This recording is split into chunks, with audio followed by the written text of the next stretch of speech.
Chapter 344. On the second day of Luoya's arrival in the Abuel Duchy, the night fell and the entire northern region welcomed its grandest celebration after a year. On the streets, the citizens wore new clothes and carried out a grand parade under the lead of a parade band. From the streets to the end of the alleys, the noisy crowd stretched as far as the eye could see. Colorful floats drove past amid the cheers of the crowd. The cursed fireworks on both sides of the street rose into the sky before the sun had completely faded away, pushing the festive atmosphere to its climax in this lively evening. At the same time, the well-dressed men and women entered the banquet hosted by Duke Abuel. The aurora had been regarded as Xiya's blessing since ancient times. But just like how the relationships between people varied, the location to view the aurora was also particular. The ancients believed that the closer to the sky, the purer the blessing would be. This was very similar to the customs of the highland tribes in Luoya's previous life. In the entire Aurora city, one of the highest places to view the aurora was the blessing square of Duke Abuel's Abuel mansion. But it was a pity that this square wasn't open to the public, and only the guests of the Duke's mansion could use it. As for how to become a guest, apart from the powerful nobles of various countries, there was only one way for the rest of the people: to spend money. As long as one attended Duke Abuel's banquet, it didn't matter if they knew each other or not. They would be considered the guests of the Duke. However, the entry fee was clearly marked, which was an eye-opener for Luoya. To put it bluntly, this was actually similar to the entrance fee of the Blessing Square. It was not a proper banquet at all. After all, everyone was here for their honeymoon, and couples had no desire to socialize. The so-called banquet was basically two people strolling and eating together, and then flirting while waiting for polar light to appear. As for why they didn't directly sell the entrance fee and insisted on holding a banquet, one of the reasons was naturally that the name of the banquet could be sold at a higher price. Another main reason was that it could avoid the Vatican. The aurora was the legendary blessing of Xiya. According to the teachings of the Vatican, anything bestowed by Xiya could not be interfered with by others. That was to say, no matter nobles or civilians, they were all equal under Xiya's blessing. Therefore, if the blessing square was opened, it meant that anyone could enter at will and outsiders could not interfere. Selling tickets in the square under such circumstances was tantamount to selling Xiya's blessing as a commodity, which was undoubtedly a serious violation of the doctrine, and a great disrespect to Xiya. Obviously, no one could bear such a huge crime. However, it was impossible to let people spend so much money to build the blessing square for free. Thus, 200 years ago, Duke Aberville had a flash of inspiration and came up with this idea, which was to take it for his own use. Private territory not being open to the public is reasonable and legal, right? I'm watching the aurora with my friend at home. It's not against the teachings, right? As for how many friends I have, it's none of your business. Don't ask. If you ask, it means that you love to make friends. If you come for the first time, you'll be a new friend. And if you come for the first time, you'll be an old friend. Because of this anecdote, Duke Aberville became a proverbial joke in the northern part of the Austin Empire. It was used to describe friends who were greedy for money or friends who had no real feelings for each other. Without a doubt, this was a very disreputable joke for the Duke's family. However, it had to be said that the nobles in the northern part of the Austin Empire were different from the nobles in other places. The harsh environment made them more pragmatic. Compared to the gold coins that could be used to buy supplies for the winter, they didn't care about the empty reputation. Furthermore, the Aberville family was not a complete miser. Looking at the exquisite desserts on the table, and listening to the performance of a famous orchestra in the Austin Empire, the black-haired young man couldn't help but nod slightly. He felt that the money was well spent. As if noticing Luoya's gaze and actions, the black-haired girl's voice sounded at the right time. Are you hungry? Chapter 345. In the noisy hall, Nua Iyer Heathcliff, who had become a staff member of the event, was wearing a white robe and a veil. He looked at the couples below without saying a word, but his eyes were darting around quickly. As the next generation leader of the Holy See, Noel was naturally in awe of Aurora, who was known as Xiya's blessing. Unfortunately, she, who had become a blessing through the Holy See's arrangement, did not have the heart to bless the crowd. It was better to say that she only had one name in her heart. Luo Yaokat. As the saying goes, snakes have their own paths. In terms of finding people, Nua Ayer was naturally inferior to Xia Luot, who was proficient in all kinds of metaphysical astrology. However, that didn't mean that she didn't have any advantages. Nua Ayer's advantage was actually very simple. She had a lot of people and a lot of influence. In the entire Xia region, although the nobles had power and influence, most of them had their own areas of activity. For example, the Akat family naturally had a lot of say in the Church of Saint Maester, but outside the church, their influence was greatly reduced by the local nobles. As the saying goes, a strong dragon can't suppress a snake in its own territory. However, there was an exception to this situation. If there was anyone in this world who dared to say that they wouldn't be suppressed when they went out, and who dared to say that their influence reached every corner of the world, then there was only one answer, and that was the Heathcliff family. Because as the saying goes, Xia's light shines on everyone, and wherever there are people, there will be a church. The nobles of a place may be despised, but the church will always be the place where people gathered their faith. As for bullying the church, haha, wouldn't that mean they were tired of living?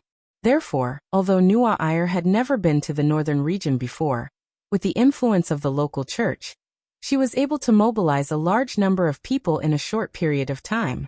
Under the guise of giving blessings to the couples, she unknowingly searched the entire hall, carpet-checked all the men of suitable age, and looked for traces of the black-haired boy. Although this method was primitive, there was no doubt that it was effective. In fact, she did feel as if she had found something. It was an inexplicable feeling that flashed through her heart when she scanned the couples dancing and laughing in the hall. It could also be described as an intuition, and she had vaguely found the source of this feeling. On the dance floor. Just now, I felt like I saw something familiar. What is it? With this thought in mind, the blonde girl slowly approached the dancing crowd. On the other hand, Lillian Archman was instantly anxious. I'm going to be found. Such a thought emerged in her mind. Unlike Luot, Nua Ayer was Luoya's childhood sweetheart. They had been together since the age of 9. Luoya's body. Except for the long hair, Luoya, there was no difference. Nua Ayer and Luo Ayer. I can't let her see Roja's face. Chapter 346. Life Sphere was a curse vessel invented hundreds of years ago to search for the remains of the dead in the Mutants' War. Now, hundreds of years later, it had become the standard for wives who stayed at home for a long time. Its principle was simple, and its function was simple, but it was because of this that it was particularly effective. No matter how far the distance was, no matter how the owner's body changed, the life sphere would lead the two to meet again. Today this function was best explained. Elder brother. Amidst the worried shouts, the silver-haired girl broke through the window and entered. The first thing she saw was something she couldn't believe. Not far in front of her, two people in the room were looking at her in shock. One of them was a woman that Ai Lizzie didn't know at all, and the other was a child. A child with the appearance of Luoya. When Ai Lizzie saw the child who looked like Luoya, her face turned pale as if she was struck by lightning. She could only think of one possibility. Elder brother had an affair with a wild woman, and had a child. The moment she thought of this possibility, Ai Lizzie's big eyes immediately turned red, and she felt like the sky was about to collapse. If it was Nua Ayer and Xia Luot, then it would be fine. Considering the family background and many other factors, Ai Lizzie was actually prepared that Luoya couldn't refuse them in the deepest part of her heart. But no matter what, he couldn't be with a wild woman. And even have a child? I didn't do that kind of thing with elder brother. What a joke. You guys are. Ai Lizzie? In front of the girl who pointed at the two tremblingly, Luoya finally recovered from the sudden change, and called out the girl's name. Hearing Luoya's voice, Ai Lizzie was also taken aback. Then she blinked and calmed down a little. Wait, it doesn't seem right. If it's elder brother's child, then it's a little too old. This age seems to be about the same as when I first met elder brother. If we cut back, it's almost 7 or 8 years old. Even in a region where the body's development speed is much faster due to magic essence, it's theoretically impossible. Of course, it can't be ruled out that some families have special talents or some specialties in source substances, but the Akkad family is obviously not in this list. Chapter 347. In the Reign of Exploding Gravel, Luoya, whose body glowed, experienced the most helpless moment since he awakened extraordinary power at the age of 9. Without the curse attribute, the gravel could only pose a threat to ordinary people. Soldiers of source rank 6 could avoid being injured by brandishing their weapons. Soldiers of source rank 5 could release their curse to send the gravel flying. Soldiers of source rank 4 and above were even worse. But now Luoya had no curse power. He only had the protection of the curse vessel given by the two girls, so he could only hold his head and squat in the gravel. Yes, at the moment of the battle, Lillian stuffed a bracelet into Luoya's arms, and Ai Lizzie also threw out a pendant. The two curse vessels were activated at the same time under the intense curse power environment. The protective light directly wrapped Luoya like a rice dumpling. Then there was no then because both sides had no time to care about Luoya. Under the moonlight, dozens of silver-white birds flew from the silver moon, hovering in the sky and falling. Each of them had a curse power fluctuation that made Lillian vigilant. Under the moonlight, Ai Lizzie, who was almost immobilized by the huge curse power, also regained her mobility. Son of Tsangyin, this bloodline was the top bloodline of silver rank. There were almost no side effects. While it brought infinite vitality to the holder, it also brought a lot of room for free development. Ai Lizzie was a typical example. Every bird here was a life storage that the girl had accumulated her curse power and vitality to produce a qualitative change. Therefore, although Elisa looked like she was only at source rank 4, the curse techniques she used could actually reach source rank 3. Blowing up the roof seemed to be an unplanned act of impulse, but in fact, it was the silver-haired young lady who was in the middle of the battle. After this wave of reinforcement, the flames of war were finally ignited uncontrollably. Luoya and I are destined to be together. This is the fate brought by the bloodline. Our combination will continue the bloodline that countless ancestors have preserved with great difficulty in a better form. This is our responsibility and obligation. Bloodline? Are you talking about the bloodline that made Big Brother go through so much danger and pain? You can continue that kind of thing by yourself. Improve the Akkad family's bloodline, and use my perfect. The next generation will definitely be happier. It seems that the contradiction can't be reconciled. Yes.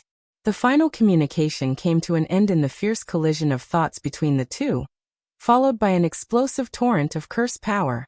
Ai Lizzie unleashed her full strength in the face of an opponent of a higher level. The silver-white bird turned into source rank 3 flame curse, and rushed at the black-haired girl. On the other hand, several soldiers with golden light shields appeared in front of Lillian. The sun shield of the Sunflame army was an immunity shield made by gathering the top fire attribute curse vessels. It had excellent resistance to flames.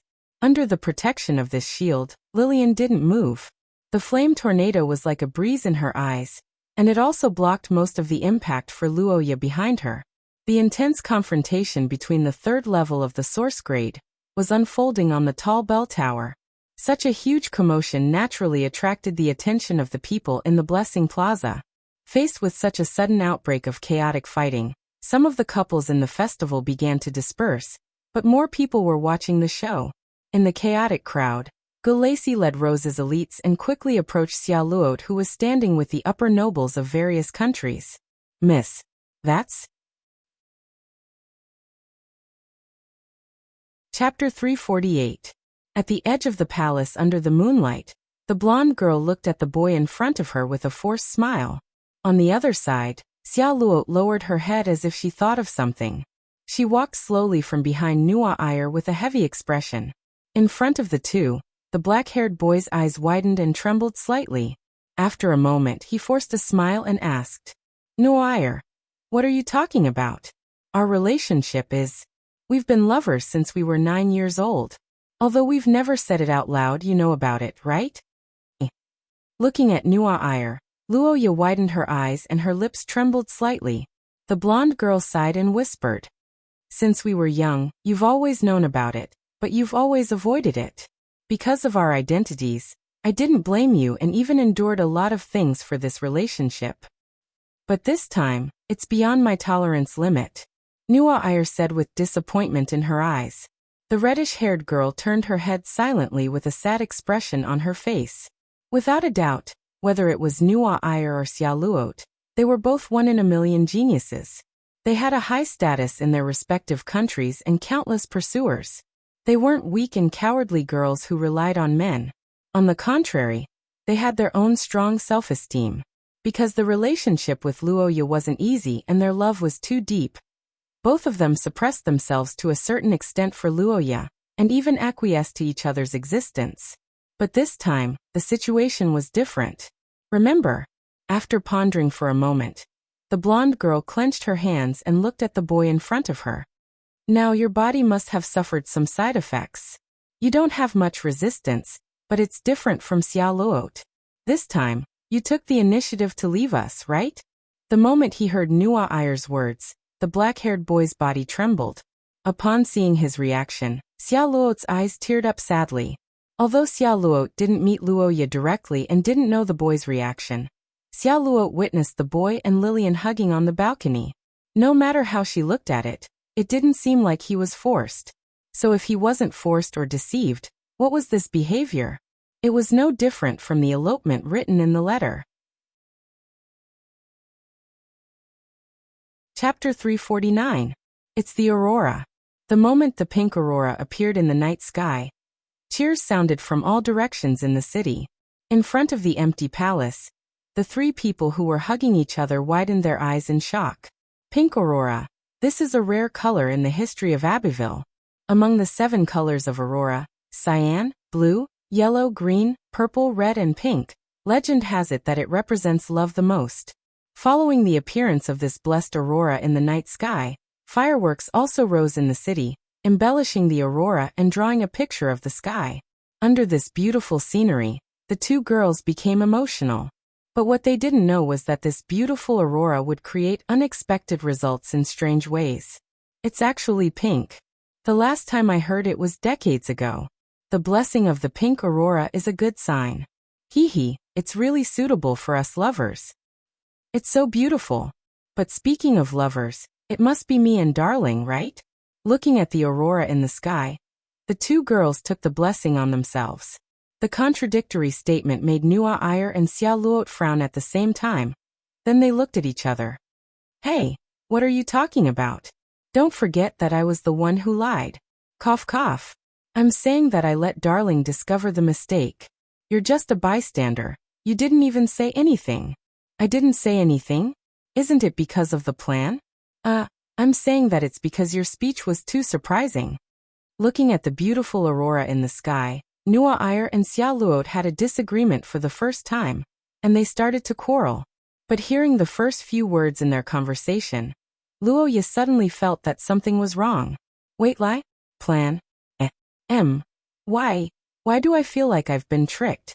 The black-haired boy widened his eyes, looking at the two who noticed the change in his expression. Recalling the previous scene, he suddenly felt a strong sense of inconsistency. Wait, something's wrong? No.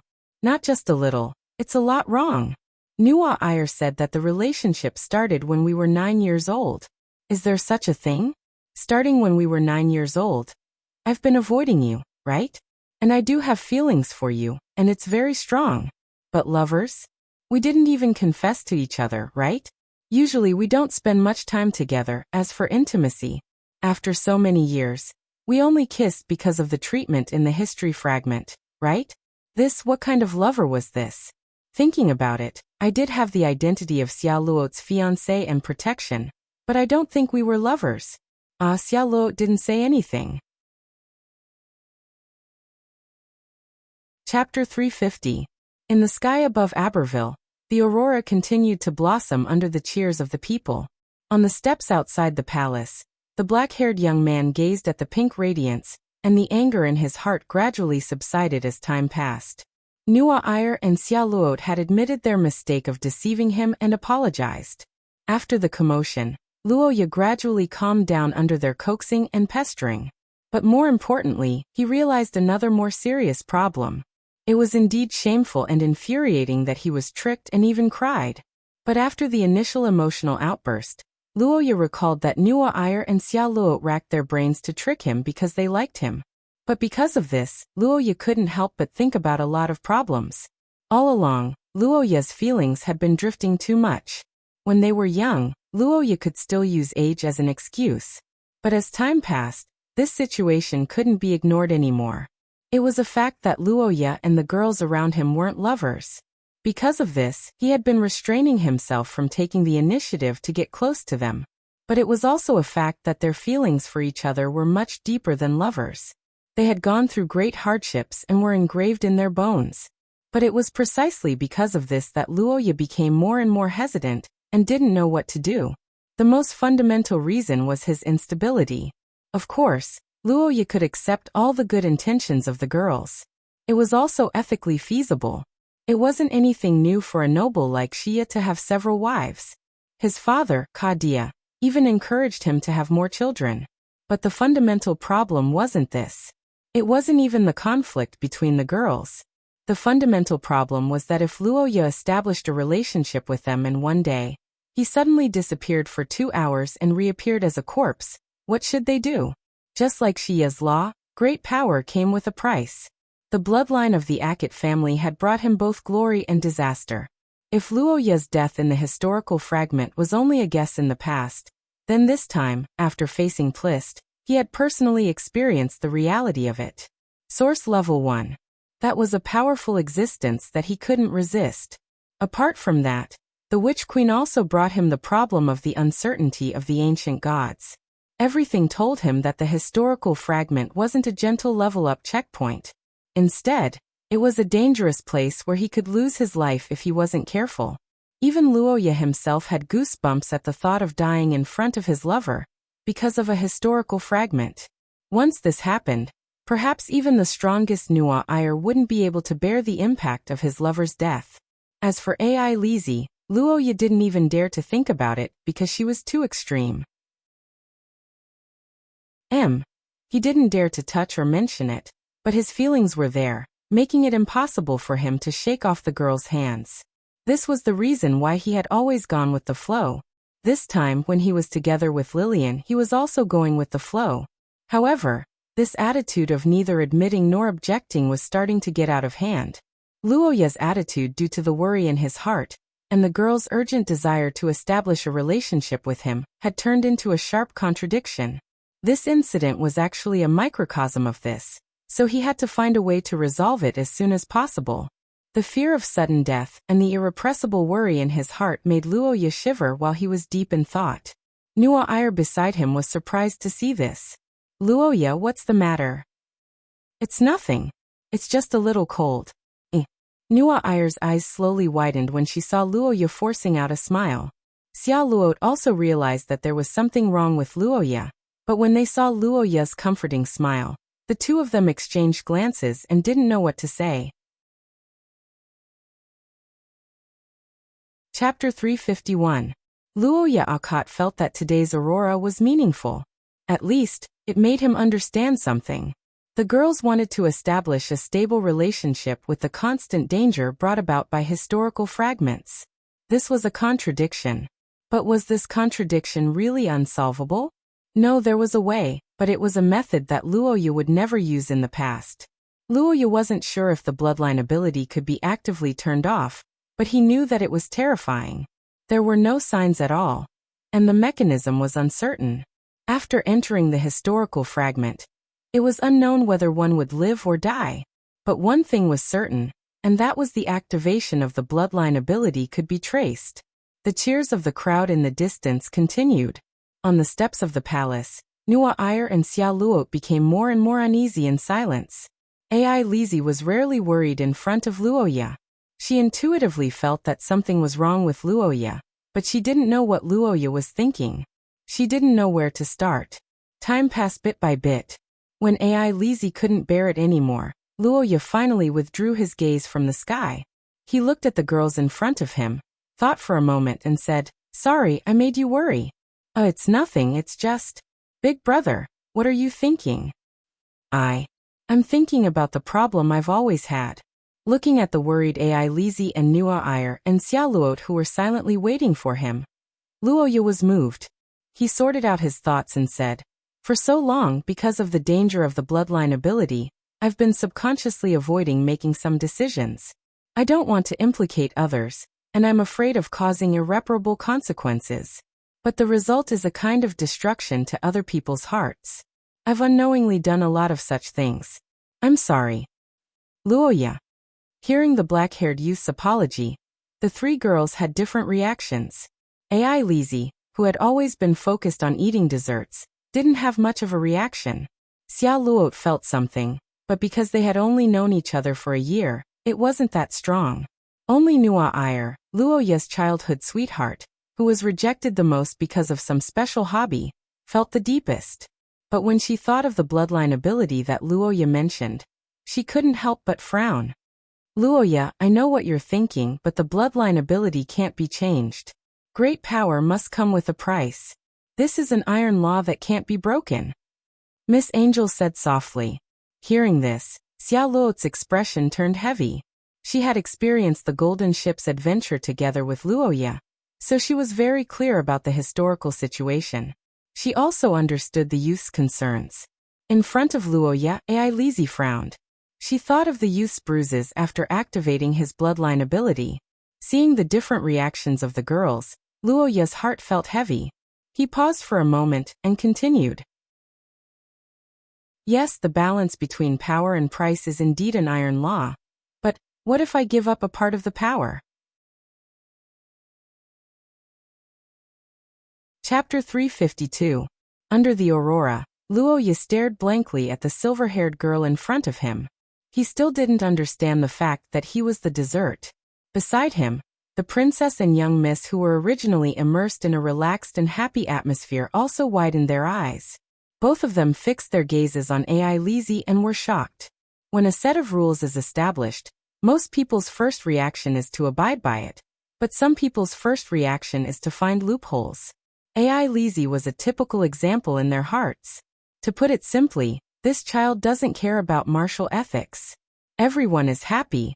Why is it that you're the only one who's different? You said that after graduation. Why do you want to sneak away before graduation? But if you think about it carefully, it seems to make sense. The blonde girl and the reddish-brown girl thought so, and immediately discovered their previous blind spot. Luoya's solution was indeed not a problem, but in order to fulfill this agreement, he needed time to break through the possibility of controlling the bloodline, just like a carriage that just started running on the road. After setting the graduation time, the carriage naturally has a direction, and when it reaches the end, there will be delicious desserts to taste. Everything is fine, but the problem is, why do I have to share the carriage with others? Look at this road, it's long and wide. Why can't a few people lie down? This carriage is not spacious, and there is only one dessert. If I kick others down, won't I be able to eat it alone at the end? Thinking of this, whether it was Xiao Luot or Nua Ayer, they stared at Luoya with unprecedented fervor. The relaxed and happy atmosphere created by the youth's long speech was destroyed by Ai Lizi's words, and Luoya, who was in the middle of the situation, also felt that something was wrong. The black-haired youth blinked and looked at the three smiling girls beside him, and suddenly felt a chill down his spine. What kind of look is this? Did I say something wrong? Luoya was puzzled, and the three girls were thinking of their own plans. That's right, the outcome of this battle didn't need to be decided at the end. Wouldn't it be perfectly fine to kick someone off the stage to seal the victory? Regarding Akate's understanding of Roha, the girls present could be said to be experts, so they understood his biggest weakness, that is, he was slow when it comes to feelings. This slow doesn't mean that he can't perceive other people's feelings, but it means that he can't tell which is love, or it can be said that everyone hasn't reached that stage yet. Nua Ayer and Xiao Luo were close friends with Luoya. Their families also supported each other. Ai Lizi and the young man relied on each other for survival, and were spoiled to the bone. Their relationship with Luoya was indeed far beyond that of ordinary lovers, but in fact everyone's feelings for him were a complex mixture, not pure to the point of love. Right now Luoya's plan was just a plan to eliminate everyone's uneasiness, but it had nothing to do with reaching the top. Everyone was at the door, and whoever kicked in would win.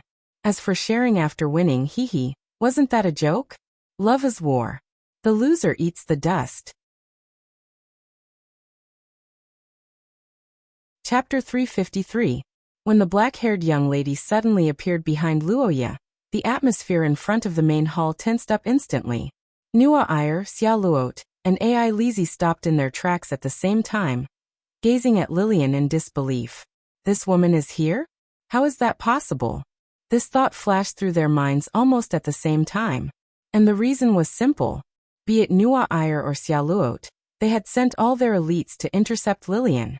They weren't sure about Ai Lizzie, who arrived later, but it should be about the same.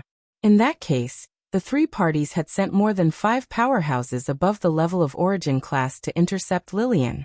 But even with such a powerful encirclement, it only lasted for such a short time? The black-haired young lady's powerful strength made the other 3 girls frown deeply. They naturally didn't know that the people they sent to restrain Lillian had already been restrained by Lillian, who had a large army under her control.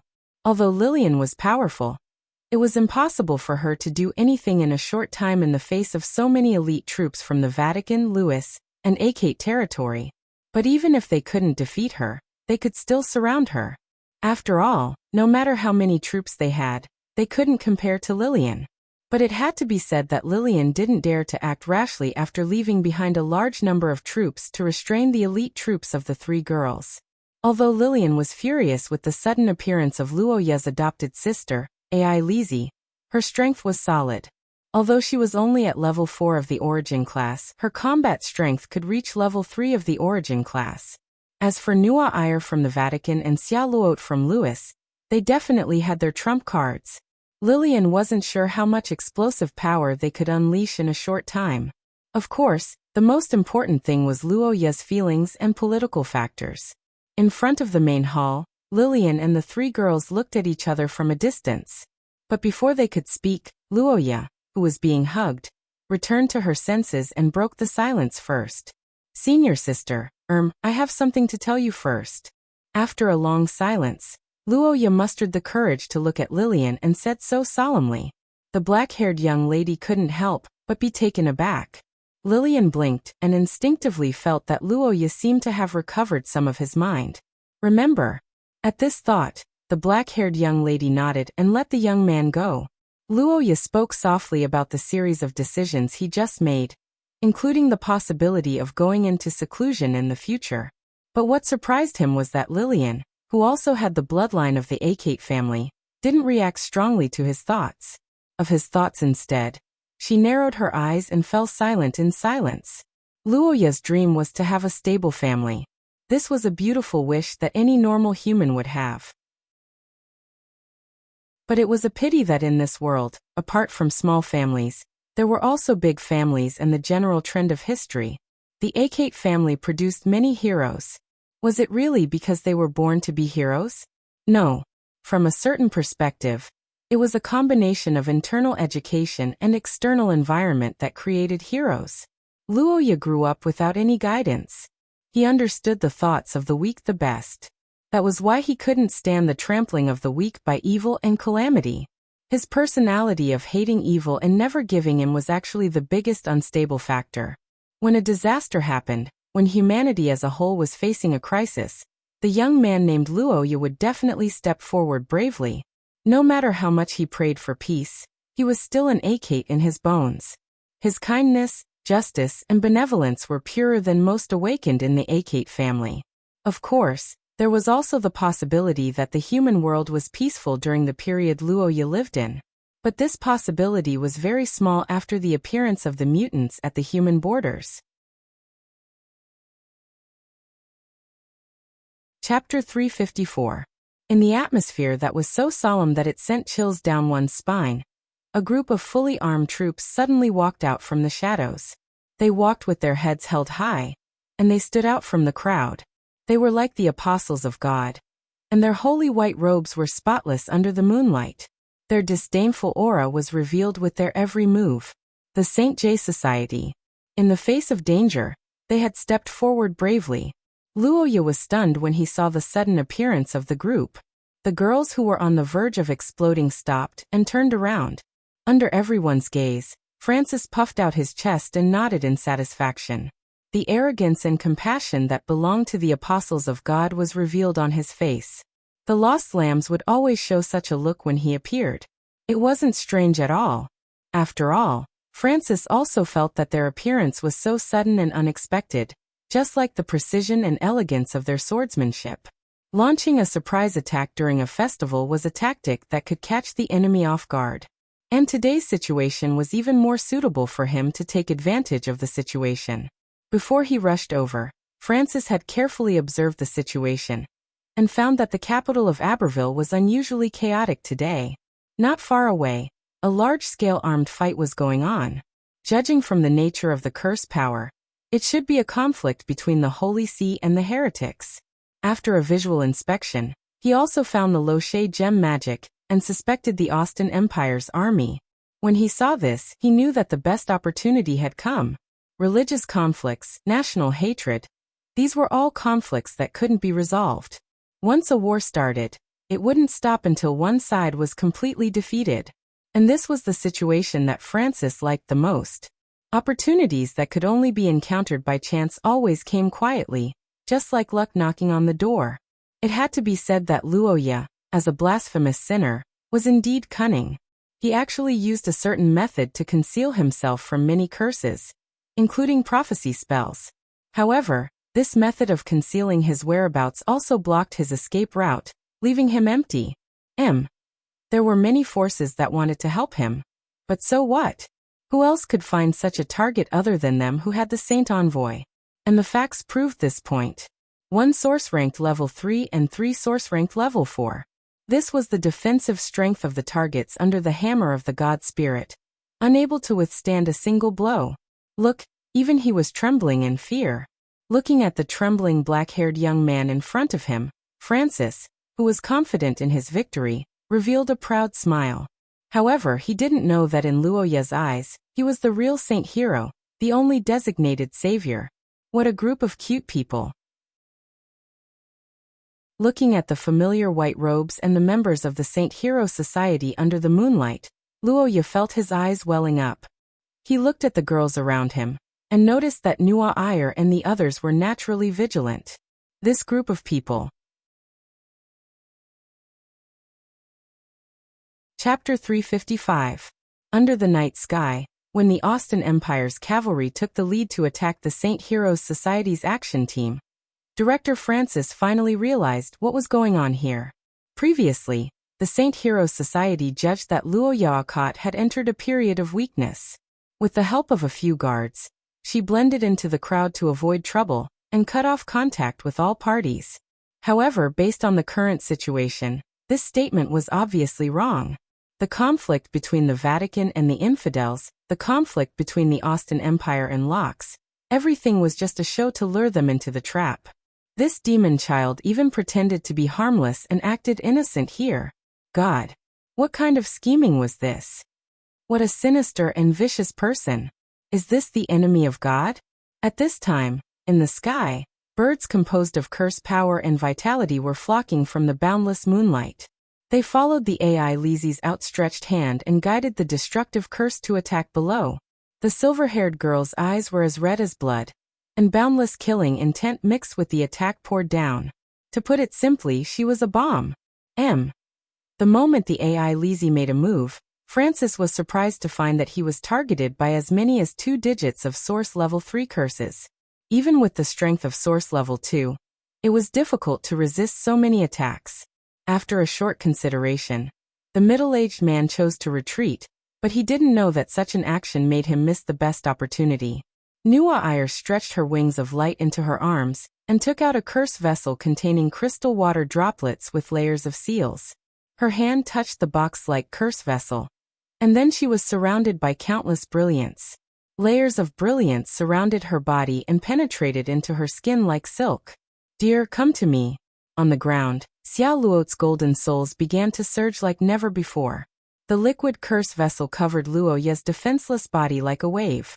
Obviously, this amount was definitely not normal. But what shocked Luoya even more was that the golden souls surrounding him seemed to be abnormal too.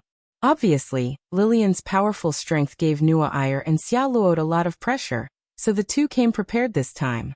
But perhaps even they themselves didn't expect that the preparation to deal with Lillian would become the Saint Hero Society's death warrant. So what if her strength reached source level 3? In the end, she just barely reached her level. But was Lillian's strength really brought about by source level? In the sound of the horn, groups of light armor axemen rushed out in the light of Lillian's curse power, and began to rush quickly toward the cultists who were confused by the cavalry's charge and Ai Lizi's indiscriminate bombardment. What righteous poisonous flying daggers and blackened poisonous spears. Anyway, they were all shameful things, but there was one thing that was very good, and that was the ability to kill others.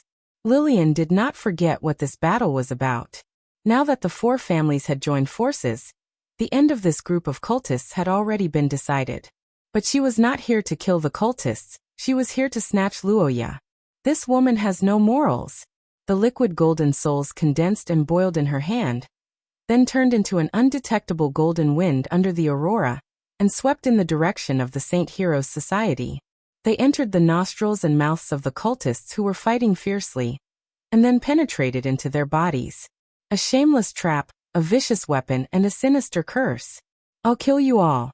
The middle-aged director, who was both sad and angry, burst out with a violent curse power, driving the battle into a white-hot state. In the distant buildings, several figures began to silently observe the commotion. Chapter 356.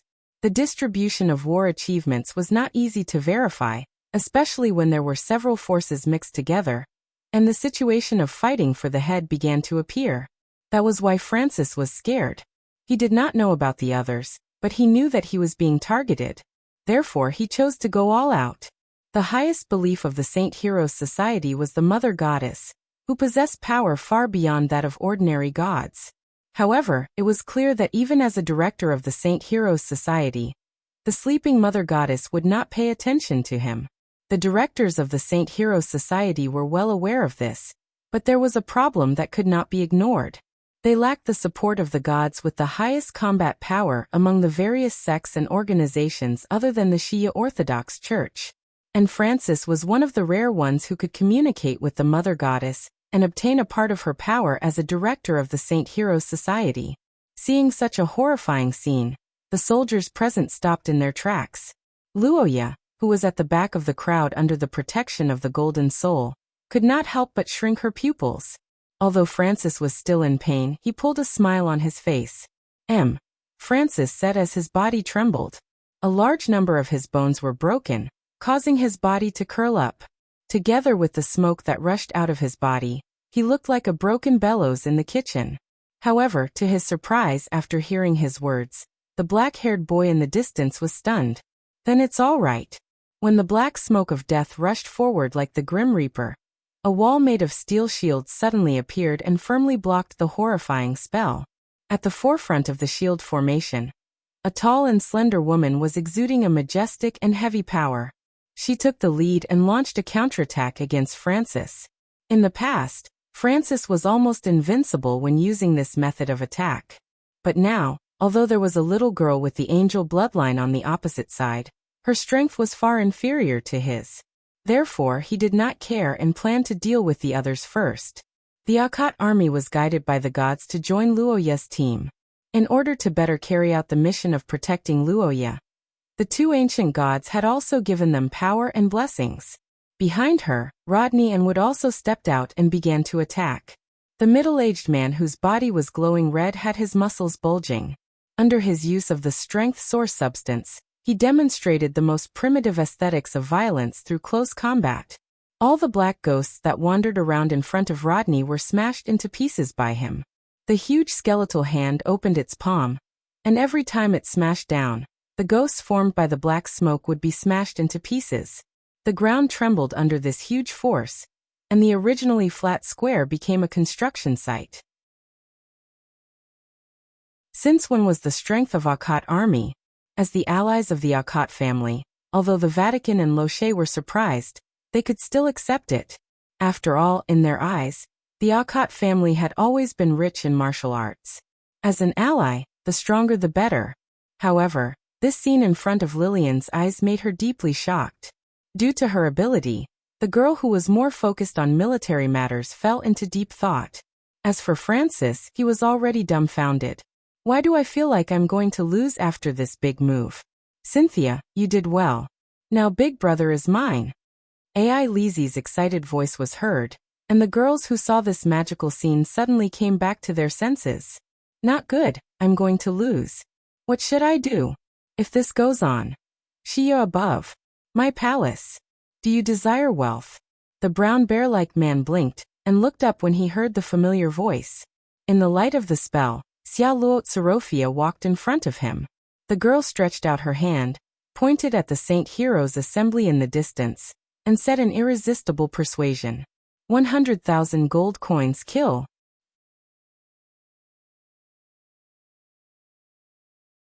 Chapter 357. Under the light of the spell, Charlotte Serofia's body seemed to be covered with a layer of golden light in the eyes of Duke Aberville, who was lying on the ground. That was the light of the spell, the light of brilliance, and also the light of wealth. There was nothing that money couldn't solve. If there was, it would mean that there wasn't enough money. As long as it was a problem that could be solved with money, it wasn't a problem. Duke Aberville gazed at the palace complex that had returned to its original state. He looked up at the goddess of wealth in a daze. Xia Luo repeated with a faint smile. The moment Duke Aberville stood up in silence, the entire sky in the northern region seemed to have risen by 3 inches. It was only at this moment that the astonished Luoya recalled the strength of this man who regarded wealth as his life, and didn't dare to raise any opinions in front of the young mistresses. Before becoming the Duke of Aberville, this honest-looking man had once made a name for himself in the Austin Empire. But after returning to the country to inherit the title of Duke, decades had passed, and the man nicknamed Explosive Bear had gradually lost his temper. In other words, the prosperity of Aberville could be said to be directly related to the stingy and greedy dukes of the past. Can you convert it into resources? Deal. The moment the trade was completed, Oswald blew his whistle. After a long and penetrating whistle, the ground rumbled. In less than 10 seconds, a gigantic magical bear the size of a bus broke through layers of buildings, bringing along debris and gales. At the same time, a huge meteor hammer appeared in Duke Abwill's hand. Where did you get this thing from? Gazing at the weapon in Oswald's hand, the black-haired young man was dumbfounded.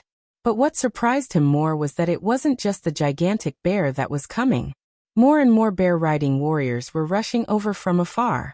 With a loud roar, Duke Abwil rode a giant bear and charged into the battlefield with a meteor hammer. The Saint Heroes Guild, who had never provoked this bear ancestor, was completely dumbfounded.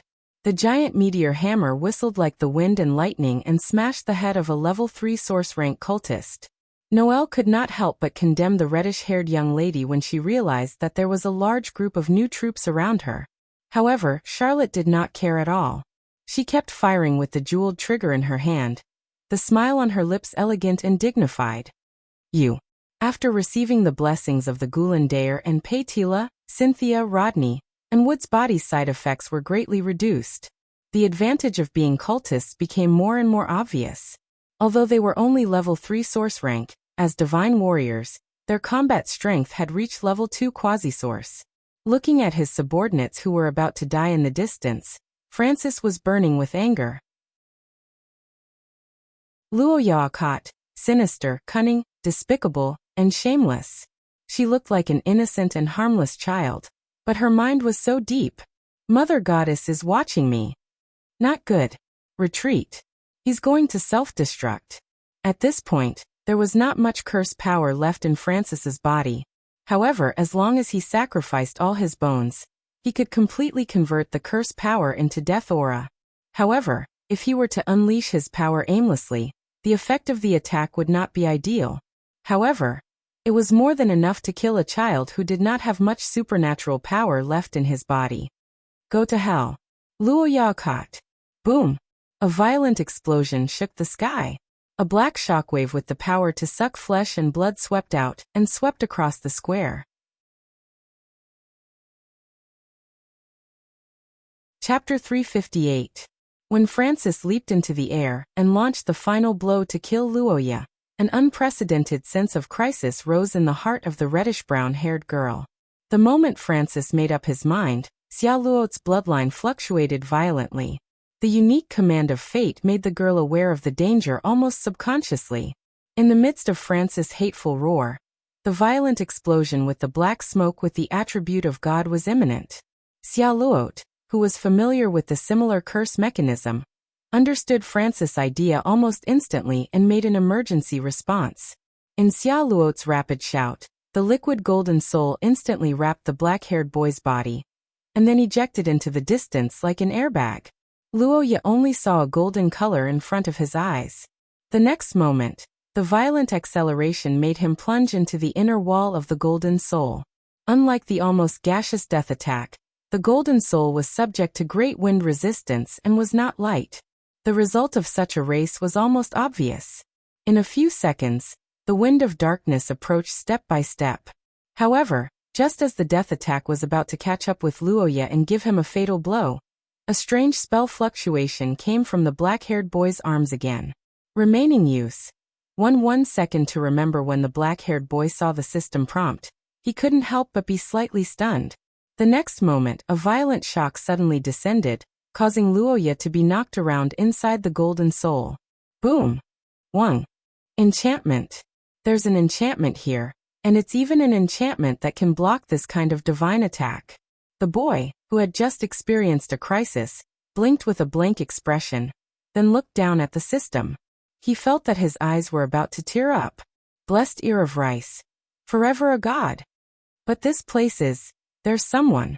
In a beautifully decorated room, there was a pink-haired girl in luxurious clothes who was obviously not an ordinary person.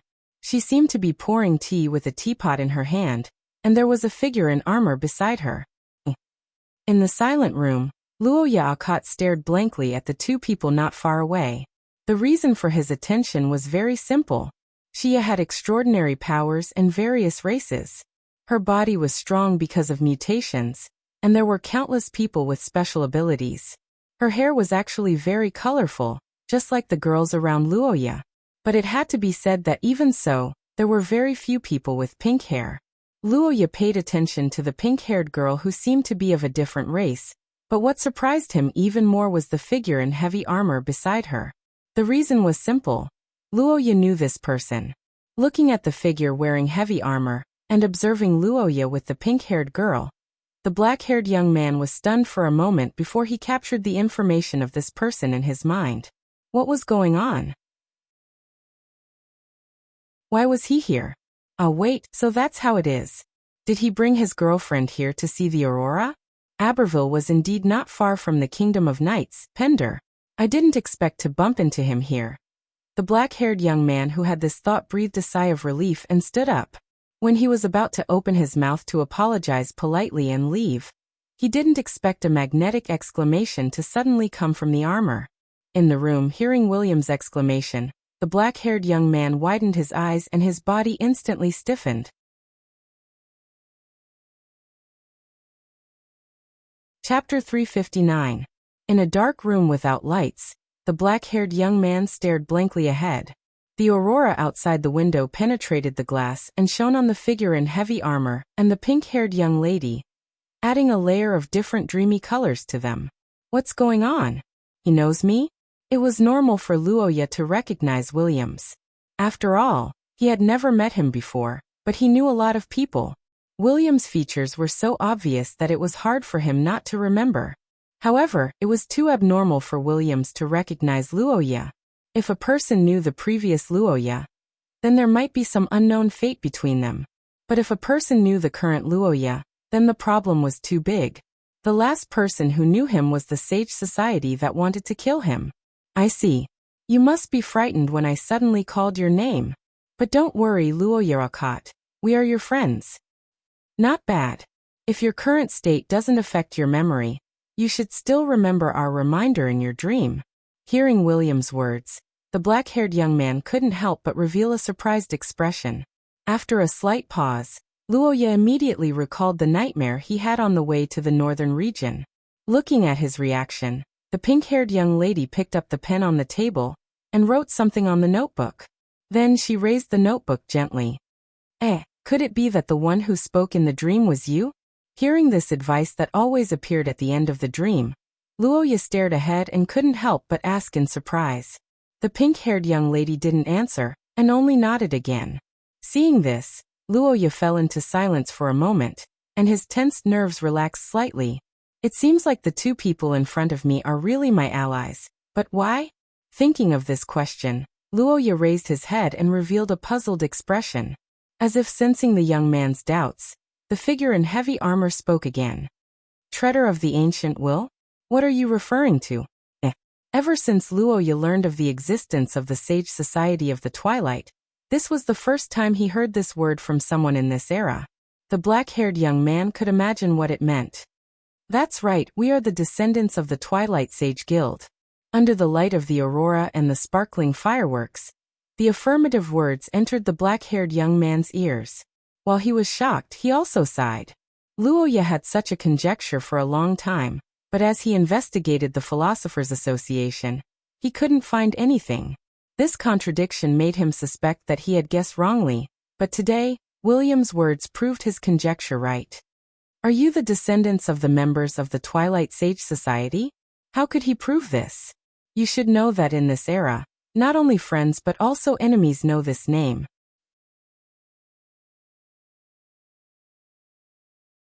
Chapter 360. Inside the room, the black-haired boy and the pink-haired girl were both stunned when the figure in heavy armor spoke with a serious tone. I'm sorry. What do you mean by joining? The Dawn Council. Luoya thought when he heard the name of William's organization, but he didn't answer. His golden eyes looked at Williams in front of him, and he couldn't help but have a feeling in his heart. Although Luoya basically treated Williams and the others as his own people when he confirmed their identities, but even if they were relatives, it would take a few days for them to get familiar with each other. How long has it been since they met? They haven't even established a relationship of trust, and he suddenly said that he wanted to join an organization, as if he knew that his question was a little abrupt, or he realized that his introduction wasn't detailed enough. Williams was a little anxious. He thought for a moment and added, "The Dawn Council is not an organization that randomly recruits members. Instead, it has a referral system and strict examinations. However, for the descendants of the wise ones, the process is simplified. As for you as an awakened of the Akot family, you are qualified to join the council directly." Williams explained and said his thoughts. However, Roja, who knew the truth, couldn't help but smile bitterly. Or rather, even if the person who opened this barrier was someone he didn't know, Luoya would still barge in. But of course, he wouldn't say that out loud. In the end, how should he politely refuse? Luoya? The sound of searching for Luoya came with the wind and gradually became louder. The three people in the room paused simultaneously. The black-haired boy tilted his head and looked out of the window. He didn't expect the battle to end so quickly. Luoya, who thought of the reason, came back to his senses. He turned around and looked at the messy room and Williams, who was in front of him. He immediately thought of a solution to this somewhat awkward situation. "I'm very interested in the Dawn Council you mentioned, but as the acting lord of Akot territory, I can't make such a decision easily. I think it's better for us to discuss this matter further. What do you think?" What's going on? Is there something wrong with what I said? Sorry, we don't want to have too much contact with the outside world for the time being. Luoya couldn't help but stare blankly at the words in Teresa's notebook. Williams was silent for a long time before he spoke again. "Can't trust? You mean Nua Iyer and the others?" "I was indeed too excited just now. It's normal for you to be confused when I suddenly invited you. Just pretend that I didn't say those words before. But don't worry, we'll meet again soon," the heavy-armored man said and gently saluted. Before Roja could react, he put his hand on the shoulder of the pink-haired girl. Teresa held the book in one hand and gently waved at Roja with the other. Then she spoke for the first time since they met. "Wait, you guys. The space spell was a rare spell that almost didn't exist in Shia. How could it be activated with just one sentence?" Such a thought flashed through Luoya's mind. What followed was a sudden explosion of light unique to the transfer spell. The black-haired boy couldn't help but cover his eyes with his hand. After a few seconds, the light weakened. Luoya slowly lowered his hand. Under the moonlight in the room, William's and Teresa's figures had disappeared.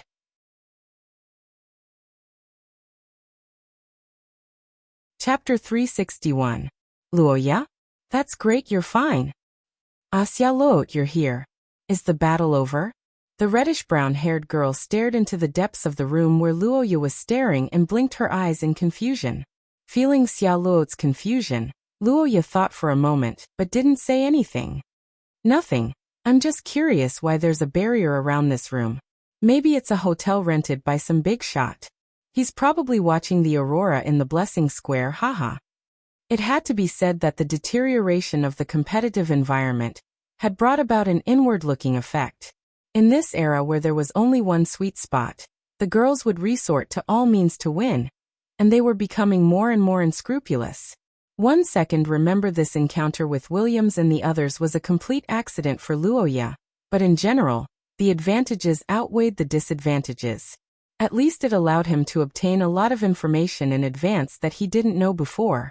Although a worldwide crisis that could be labeled as such hadn't appeared yet, having an organization to deal with it was naturally better than not having one. However, what made Luoya a little concerned was William's identity. The reason why the Twilight Sage Society was so strong was that it was an organization that transcended the concept of a country. Everyone's actions were for the benefit of the entire human race, and even the intelligent life groups. At times like this, everyone's cohesiveness and purpose would be very strong, and the power that erupted would be very concentrated. Luoya felt that this was an important reason why they could overcome crises one after another. Luoya didn't know the answer to this question, but he felt that this possibility existed, and it was very likely. Unless the royal family of the Kingdom of Knights, Pender, was selfless, it was inevitable that public resources would be used for private purposes. Moreover, their attitude of not wanting to come into contact with outsiders was very strange. In the game Eye of the Recorder, there weren't any members of the protagonist's team in the encirclement of Luoya, only the male and female protagonists. This led to his main focus for so many years on Nua Ire and the others, and basically didn't spend any effort on other people. Combining the game and reality, the teenager who understood William's actions sighed at the cowardice of the original Luoya, but then he couldn't help but be slightly stunned. He suddenly remembered that before leaving, the armored warrior said that they would meet again soon. I admit that I was a little too hasty. Based on our previous interactions, he seems to be a person who is cautious about joining an organization.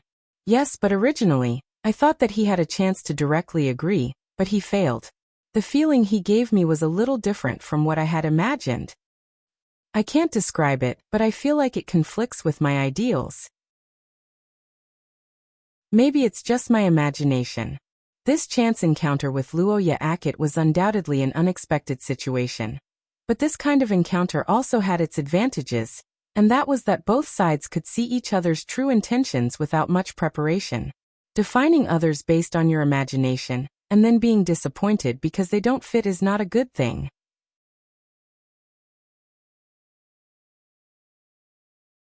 Chapter 362. In the ruins of the Abbeville mansion, Luoya Akot was pondering over a mathematical problem of the century amidst the clamor of soldiers and the roars of war bears.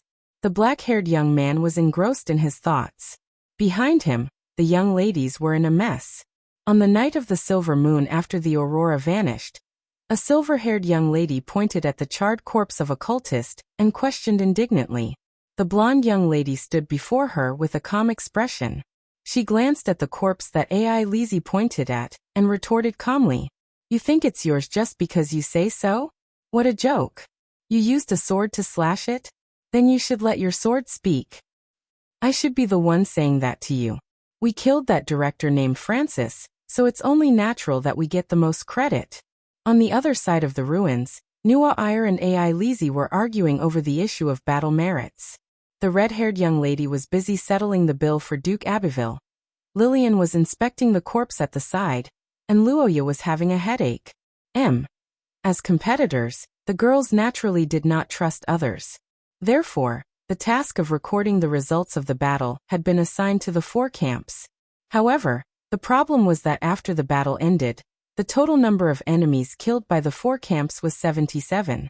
However, the total number of enemies killed was only 69, including Francis, who had been blown into ashes.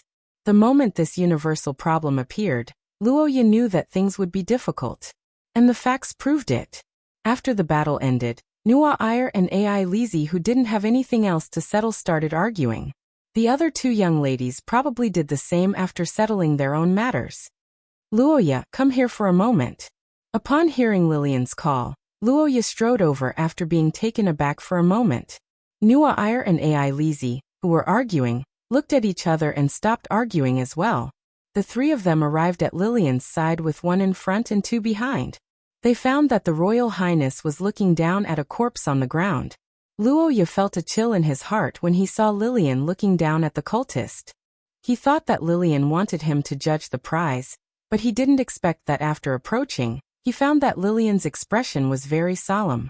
She didn't seem like she was going to protest at all. The black-haired young man heaved a sigh of relief when he realized that Lillian didn't seem to want to quarrel.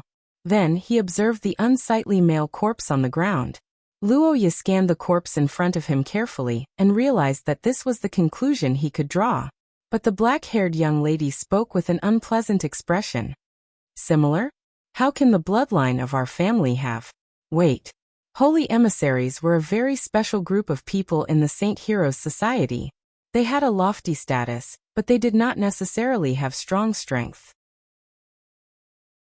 One of the great significance of their existence was to be the key to open the so-called Holy Artifact in the Saint Heroes Society. 400 years ago, Leinster was the Wind Summoner's egg that had been absorbed by Luoya. Could it be that the so-called Holy Emissaries were actually artificially cultivated people with similar bloodline to the Akot family?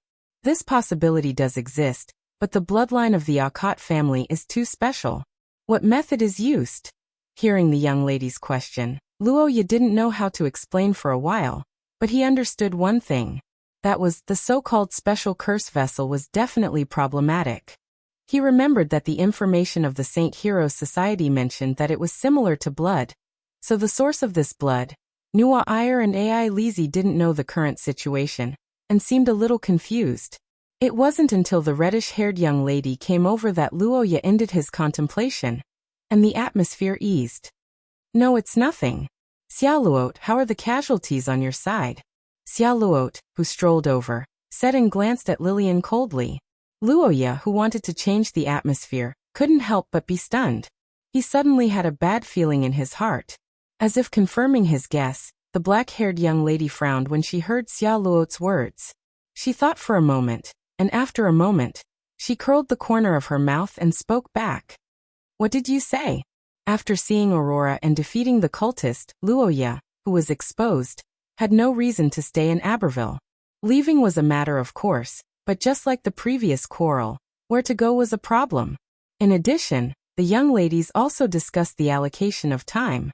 Nuwa Iyer, who was at the bottom because she couldn't grab the kill, proposed such a statement to reverse the situation. However, this idea was fiercely resisted by Ai Lizzie, who had the credit of killing Francis. But that's what you said. What if my dear doesn't want to follow the first place? Hee, Ai Lizzie, do you still want to force him? What's the difference between that and the Austin kidnapper? Oh, who knows? Can your words be trusted? Are you kidding me? How can my brother not want to go home? No, my dear, you obviously want to go back to Rose with me. I'm officially hired. Don't you think so? My dear. Old woman, that's enough. My brother will definitely choose me. Isn't that right, my dear brother? Luoya's face stiffened as he looked at the young ladies who were gradually focusing on him. His strong desire to live made him feel as if he was standing on the edge of a cliff. Just when he was at his wit's end, the familiar fluctuation of the spell appeared again. Remaining use, 0. This is.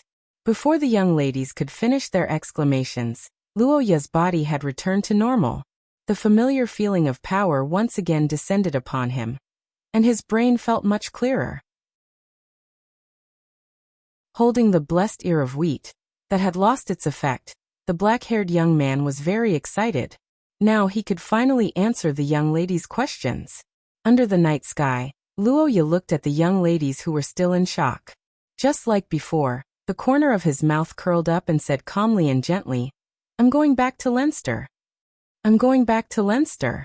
It's time for class."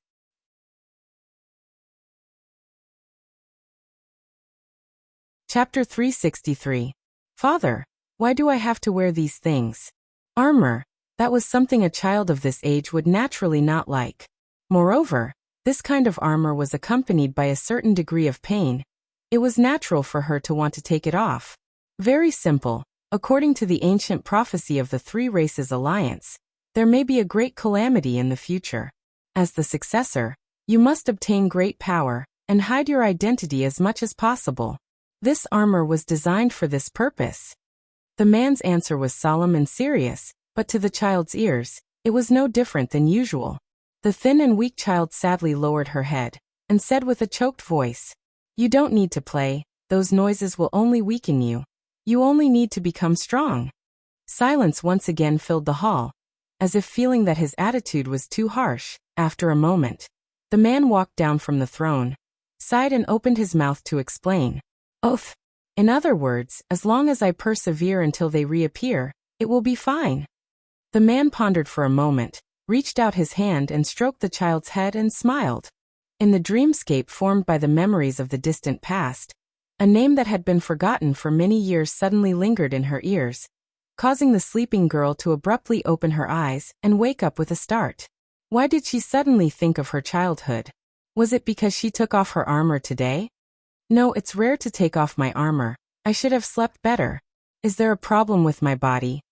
It was a healthy and beautiful body that had obviously undergone sufficient training.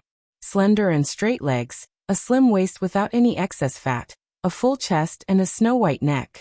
At the top of the mirror, what was reflected was a dazzling and beautiful yet strangely dignified face. Draconic aura, this was the symbol of the royal family of knights with dragon blood hidden in her small body. The Khanate family. It was also one of the things that the girl had hidden from the public for many years. But regarding this characteristic of her family, Wilhelmina had always been quite fond of it. But unlike the usual William who exuded a suffocating and dignified aura, after revealing her face, Wilhelmina's temperament as a young girl underwent some changes. Under the draconic aura, it was no longer oppressive and terrifying, but inviolable and noble.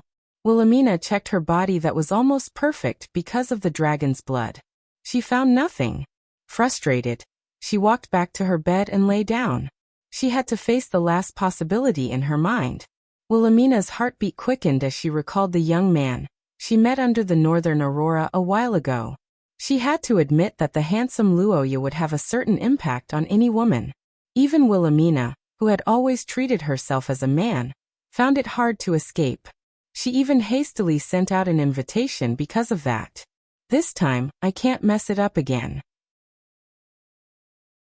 In the preparation room, a black-haired youth in formal attire was sitting on a chair, trembling as he looked at the letter that the Nua Iyer and Xia Luot had received. Around him, the two youths who were deputy heads of the consulting department were trembling. After reading back and forth twice, Luoya Akat slowly stopped trembling. He raised his head and asked the two candidates in front of him softly with a smile. Hearing his words, the two suspects completely stopped pretending and began to drag each other down. Hearing Luoya's accusation, the dog-headed strategist Geralt slapped his thigh. His expression turned extremely sorrowful in a few seconds. He shook his head and sighed. Squeezing out the tears in his eyes, he said to Luoya. The gray-haired youth said so, sorrowfully and innocently, like a wronged ghost who was dragged into a car. But seeing him like this, Paul Ackman was dumbfounded. Is this a noble? How despicable and shameless. Paul Ackman, who had his hands dirted by Geralt, was stunned for a long time before he finally regained his senses. He turned around and put the blame on Geralt's head. He also revealed the theory of the gray-haired youth to the public. Following Paul's counterattack, the scapegoat competition between the two sides officially began. You wrote it yourself. You were the one who threw the mailbox. When did I say that they absconded to avoid punishment? Why are you slandering people out of thin air? That's elopement. How can it be called avoiding punishment? Luoya, who had been listening for a long time, couldn't help but interrupt the two clowns in front of him. He looked at the two people who were silent after hearing his words, thought for a moment and sighed helplessly.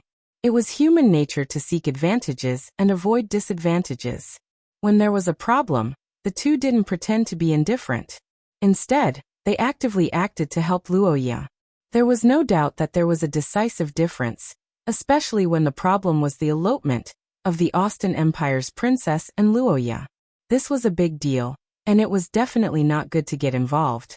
Fortunately, Luoya and the others came back early. If they came back later, Paul would be ready to carry out the so-called Plan B. By then, the matter of him and Lillian eloping and having a child would be widely spread, and it would become an established fact.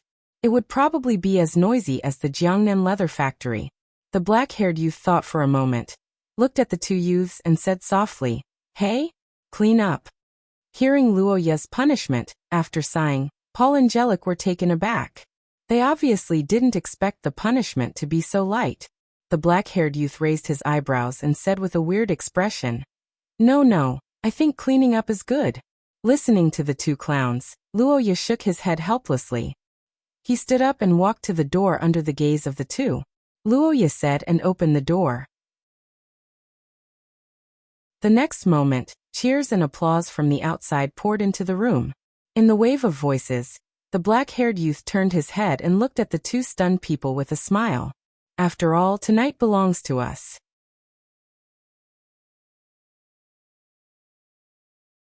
Chapter 364. Tonight, Luoya Akate, Paul Ackman, and Gerlach Stevenson welcomed their first night in St. Freya Academy. Dean Antonio, whose white beard was almost touching the ground, was in high spirits. He wore a white robe with golden threads that he would only wear during a grand ceremony. He stood in the center of the auditorium and spoke to the students. In the face of such a report from an unknown source, Luoya Akate, Paul Ackman, and Gerlach Stevenson didn't ignore it. Instead, they used it as a clue and worked hard to find out the truth. They also joined forces with the security department, which was still in conflict at that time, to observe for several days and successfully destroy the hidden cultist organization in the academy. As soon as Dean Antonio finished his words, the auditorium immediately erupted in thunderous applause. Luoya, Paul, and Gerlach exchanged smiles and stepped onto the stage. That's right. Senior Lillian actually smiled. Such exclamations spread among the students of the Austin Empire, which made those who heard some rumors couldn't help but suspect the relationship between Lillian and Luoya. On the other side of the stage, a black-haired, blue-eyed young lady in a formal dress held a box in her hand and waited for Luoya. Luoya, Paul, and Gerlach walked to the front of the stage and lined up in a row. Dean Antonio personally presented the medal to the latter two, while Luoya, who was at the front, had the medal pinned on his chest by Melty, whom he had personally rescued. "No, this is what I should do.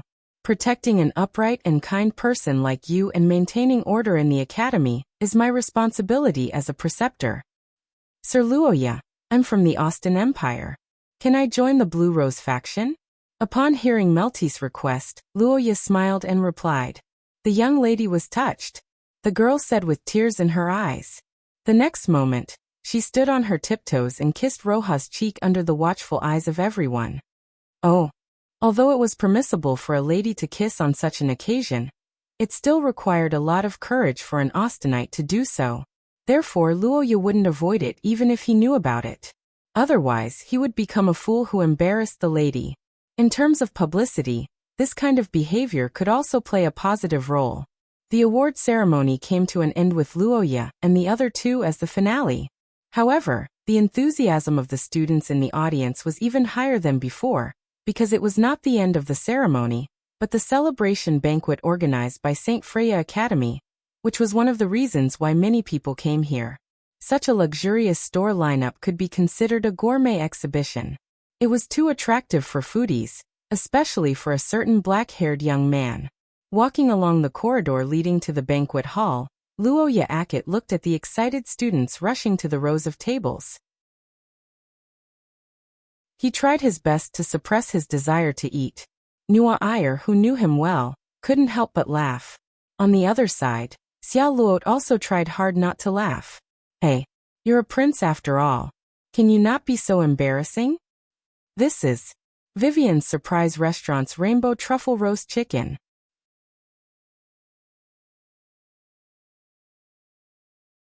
Chapter 365. In the noisy banquet hall, while the students held their plates and focused their attention on the envelopes slowly falling from the sky, the black-haired Her Royal Highness had quietly approached her target. Looking at the sweet cake on the fork in front of him, the black-haired young man was shocked. He didn't expect that Lillian would dare to do this after returning to the academy. It was the clear will of Emperor Lucas to forbid Lillian from contacting the members of the Akot family. Although it was still unknown why His Majesty issued this ban, there was no doubt that Lillian, as the Royal Highness, had to abide by it. At least, she couldn't take the initiative to contact them too obviously, let alone this kind of behavior that would expose her intimate relationship.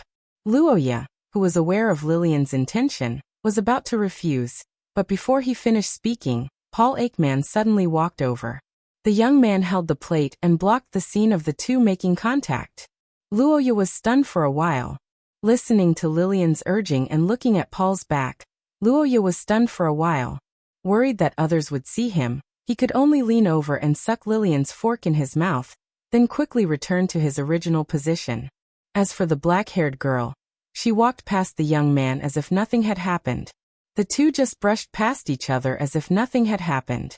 Seeing that no one noticed Lillian's behavior, the black-haired young man breathed a sigh of relief, but when he turned his head to look at the girl leaving, he couldn't help blushing. Sure enough, Sister Royal should still be with Brother Luoya. Paul, I hope you can help me maintain the basic contact with Luoya in the academy. The ace agent of the Luoya x Lillian fan club, Paul Aikman, encouraged himself in his heart, thinking about how to create good results in the future. On the other hand, Nua Ayer and Xia Luo were gnashing their teeth. Damn it! That woman actually found such a helper by Luoya's side. How despicable! Although Luoya had a good temper, it wasn't that he couldn't get angry. In fact, he was usually very dignified. The last time the three girls fought in rows, they stopped because they were afraid that he would be angry. It was only when he was younger that the girls dared to do whatever they wanted. Why is it suddenly so cold?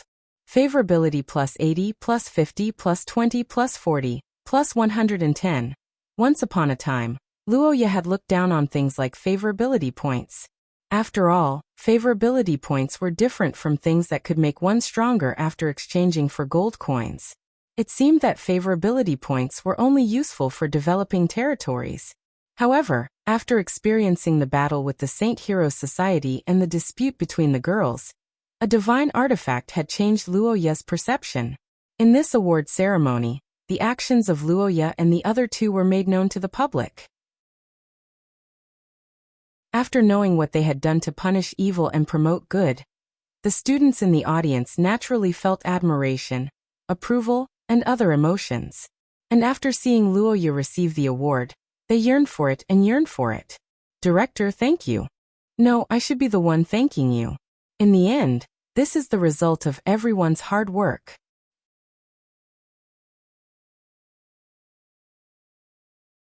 Chapter 366.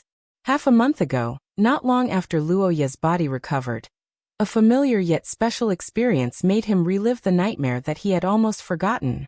That was the second time he saw that pair of beautiful but cold eyes after a year. When that pair of eyes looked at him across time and space, Luoya's body turned cold, and his heart seemed to stop. He only woke up when she left. Of course, there was no such thing as love or hatred for no reason in this world. Luoya wasn't surprised that he was targeted by the Mother Goddess. After all, it was because he had absorbed the power of the oracles.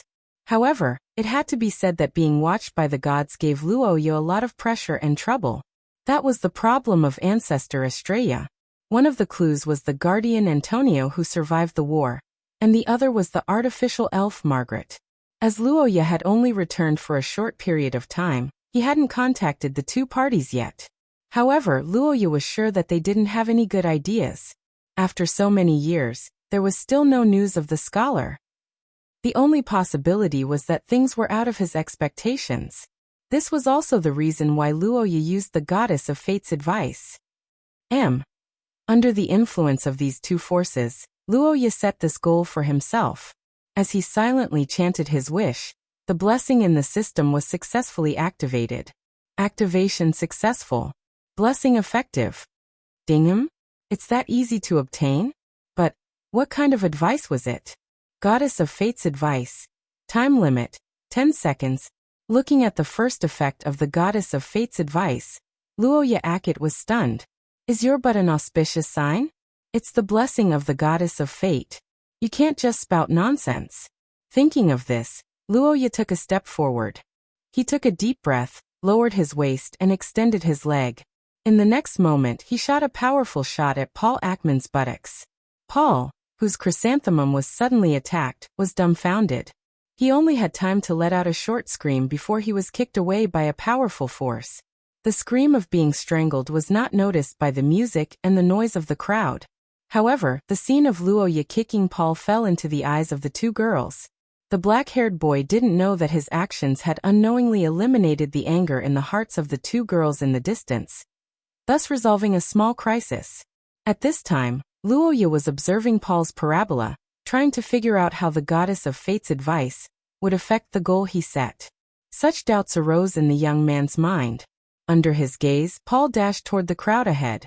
At this time, at the end of the crowd, the old man with a white beard, Antonio, was chatting with the scholars of the school with a serious expression. They were discussing the problem of the Challenger Cup that was held once every few years in Leinster. Every Challenger Cup tournament could be said to be an unprecedented grand event. The impact on the students in the academy was immeasurable. If using the student sports in Luoya's previous life as an analogy, it was somewhat similar to a certain island country's baseball quotient.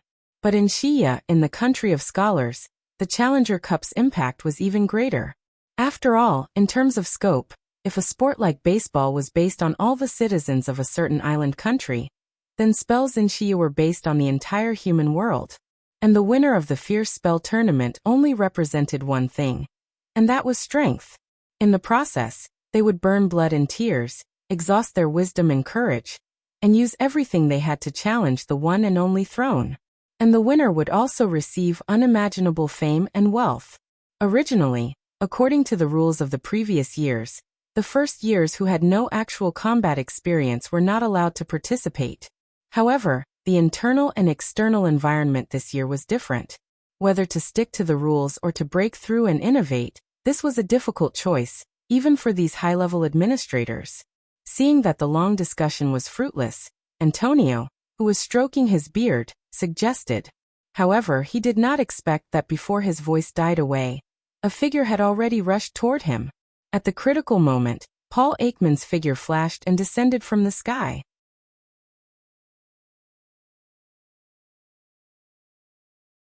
Chapter 367. This year's first-year students were a little unusual. This was something that Dean Antonio had long known. To have so many students that required his attention in one batch was extremely rare, even in Antonio's hundreds of years of teaching experience. And the absence of all these talents who had the potential to become the golden generation was undoubtedly a huge regret. Dean. So that's why, did he hear our conversation? Indeed, for Paul, as an illegitimate child, the Challengers Cup was a once-in-a-lifetime opportunity to prove his worth. It was no wonder he was so excited. Paul Ackman, you want to give us some suggestions, right? It's okay, don't be nervous. As one of the main characters of this banquet, you have the right to voice your opinion. I'm not. Paul, if you don't participate this time, will you have any regrets? This is interviewing my feelings on crusading against the cult. So that's why, these people I don't know are probably outsiders. They might even be the higher-ups of the other Leinster academies. So, this is a competition between the academies? The dean wants to use us to boost his momentum? Got it. Bragging, I can do it. Regret. I'll regret it for life. But you have to know as first years there's a certain degree of danger for you to participate. Sigh, the youngsters these days are really something. Listening to the words of the elders, Paul was even more certain of his guess. On the other side, Antonio looked at Paul with eyes full of admiration. The old man smiled and continued to ask, Rivals from the upper years? Security department? Although we're not as strong as the upper years, we have experience guidance. We can defeat the enemy through experience.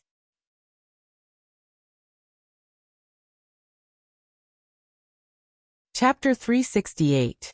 The Challenger's Cup wasn't important in the original game, Recorder's Eye. So, under the Goddess of Fate's advice, using Paul's but to change the reality that was different from the game, how could it help save Estrella and avoid the crisis? On the other hand, if the first years were allowed to participate, as one of the ring-bearers, Luoya would definitely participate in the Challenger's Cup. Even if it was according to the ranking of the first years in the school, he would definitely participate in the Challenger's Cup, because he was the third in the ranking of the first years. As for why he was third, it was mainly because he couldn't touch the first two. From the beginning of the preliminaries, Luoya's opponents all forfeited without exception. Those who didn't know would think that it was a rigged match. Against Nuwa, not to mention the difference between the monarch and his minister, Luoya couldn't bring himself to do it. But it was worth mentioning that Nuwa met Xiao Luod in the finals. The match was quite fierce, and in the end, Xiao Luod admitted defeat when he was at a disadvantage. Both sides stopped at a certain point. Minister, the magma milk ice cream is almost gone. Are you sure you don't want to try one? Looking at Gerlach, who was holding the ice cream that looked like a volcano model, Luoya couldn't help but be slightly stunned. The next moment, his expression changed and he rushed to the cold drink area. Thinking so, the teenager temporarily gave up thinking for the sake of food and began to taste the delicious food. The banquet gradually came to an end in a happy atmosphere. An hour later, in the teacher's dormitory area of St. Freya Academy, Luoya walked alone on the wide road. His final destination was a beautiful two-story building in this area, and the owner was the only teacher Luoya was close to and his pending relative, mentor Chris. It had been several days since he returned from the north, and Luoya's life had returned to the happy and peaceful track. He bid farewell to the death threat of the King of Curses, and bid farewell to the aurora and snow of Aberville. However, there was one person that Luoya didn't bid farewell to, and that was Ai Lizzie. It was Ai Lizzie's righteousness to examine Chris's character and conduct here. This was because once Luoya objected, it would be equivalent to not treating Ai Lizzie as a family member and rejecting her as an adopted daughter. This was something that Luoya, who was very concerned about Ai Lizzie's feelings, could not do. Moreover, as one of the core members of Akate Territory's intelligence work, Ai Lizzie did indeed have the authority to verify the authenticity of the information. Ever since then, Ai Lizzie had moved into Chris's house and refused to leave. Normally, he would take the time to visit her, but today, my bed is broken. Take her to your place. Chris, this short sentence made Luoya speechless. In fact, he had been thinking about a problem along the way. Luoya gently knocked on the door of the two-story building in front of him. Chris, who opened the door, smiled when he saw Luoya. He held his forehead and sighed. Sorry, the banquet just ended.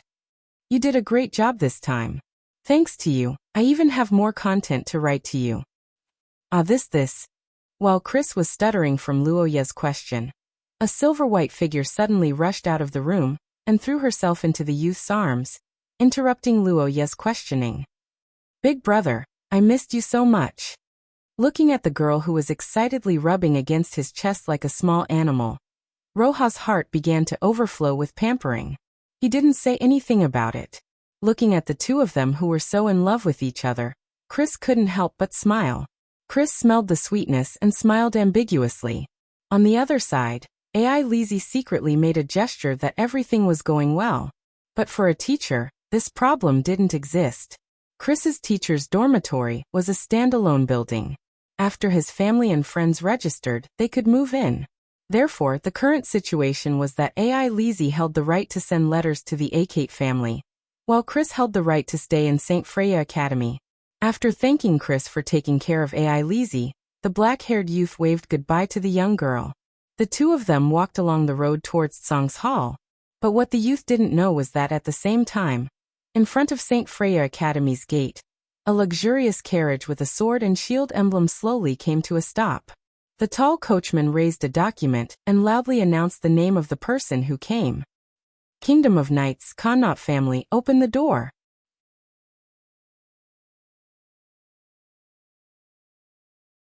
Chapter 369. There's a carriage in the middle of the night? Late at night, St. Freya Academy was no longer as noisy as it was during the day. The whole neighborhood was quiet, and the loud carriage was too conspicuous. Of course, it attracted the boys' attention. But what Luoya didn't know was that while he was looking at the carriage, the person in the carriage was also looking at him. In that brief moment, the armored figure in the carriage noticed Luoya. She stood up abruptly, but before she could stop the carriage, the scene she saw made her dispel the idea. Was it a little inappropriate? That girl was his adopted sister.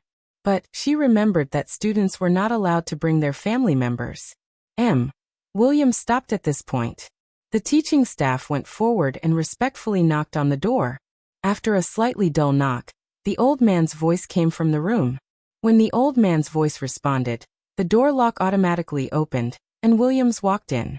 Antonio's closed eyes slowly opened, and looked at the girl in front of him who was wrapped in an inexplicable majesty.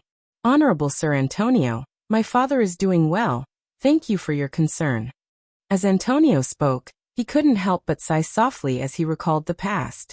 Hundreds of years had passed. He had once witnessed the calamity of life, and he was about to witness a new cycle of reincarnation. The smoke and dust of history had passed, but most of his old friends were no longer around. Williams fell into silence as he sensed the deeper meaning behind Antonio's words. The accompanying staff members quietly left the room after the two started their conversation. After the door closed, the young lady finally spoke again. Duty? It seems that he is very strict with your education. So Williams, this time you suddenly came to St. Freya Academy. Is there anything I can help you with? Transfer school? The Kingdom of Knights has its own academy. You are? I remember. There is a report on Luoya Akot from my side, right? Looking at Williams, the white-haired old man was unmoved, but he couldn't help but sigh in his heart. Luoya Akot. This was the bloodline awakener of the ancient family after hundreds of years. As the founder of the Twilight Sage Society, his appearance had attracted the attention of the remaining forces of the Sage Society and the hidden families since a few years ago. But because he had been living in seclusion, there were only speculations and rumors at that time. Originally, Antonio should have used his identity as a middleman to introduce Luoya into the circle of the Kingdom of Knights, and let him enter the eyes of the hidden families, let the shadow eagle of the ancient Austin Empire soar again, and let the King of the Darkness regain his glory. But as of now his understanding of Luoya, Antonio's thoughts gradually changed. And another more important reason was that Luoya Akot showed Antonio a brand new possibility. With this young man as the center, the people gathered around him had unknowingly formed a mysterious force. This force was so huge that it had even reached the point where it could influence the world to a certain extent, and it was still growing rapidly. And what shocked Antonio the most was their response to the crisis. In this process, the hatred of the country was put aside, and the conflicts between religions were also put aside. For the same goal, they worked together at that moment. This scene was simply a miracle for Antonio, who was used to seeing the internal division of humans. Since the Great Migration, the various forces of the human world had never gathered around one person like this. If this force were to fully mature, looking at Williams who was waiting for his answer, Antonio pondered for a moment and slowly opened his mouth. Yes, but I have a condition.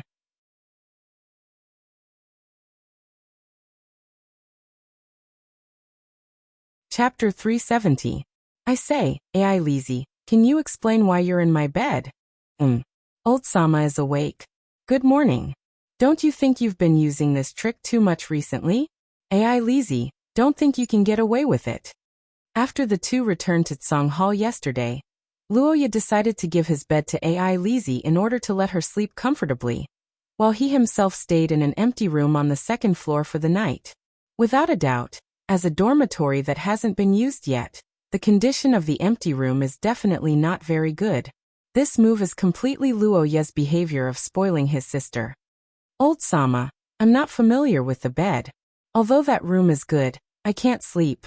The bed is indeed not good, but old Sama, I'm familiar with it. Looking at Ai Lizzie, who said so with a smile, Luoya pointed at the girl for a long time without saying anything. He could only give up and sigh helplessly in his heart.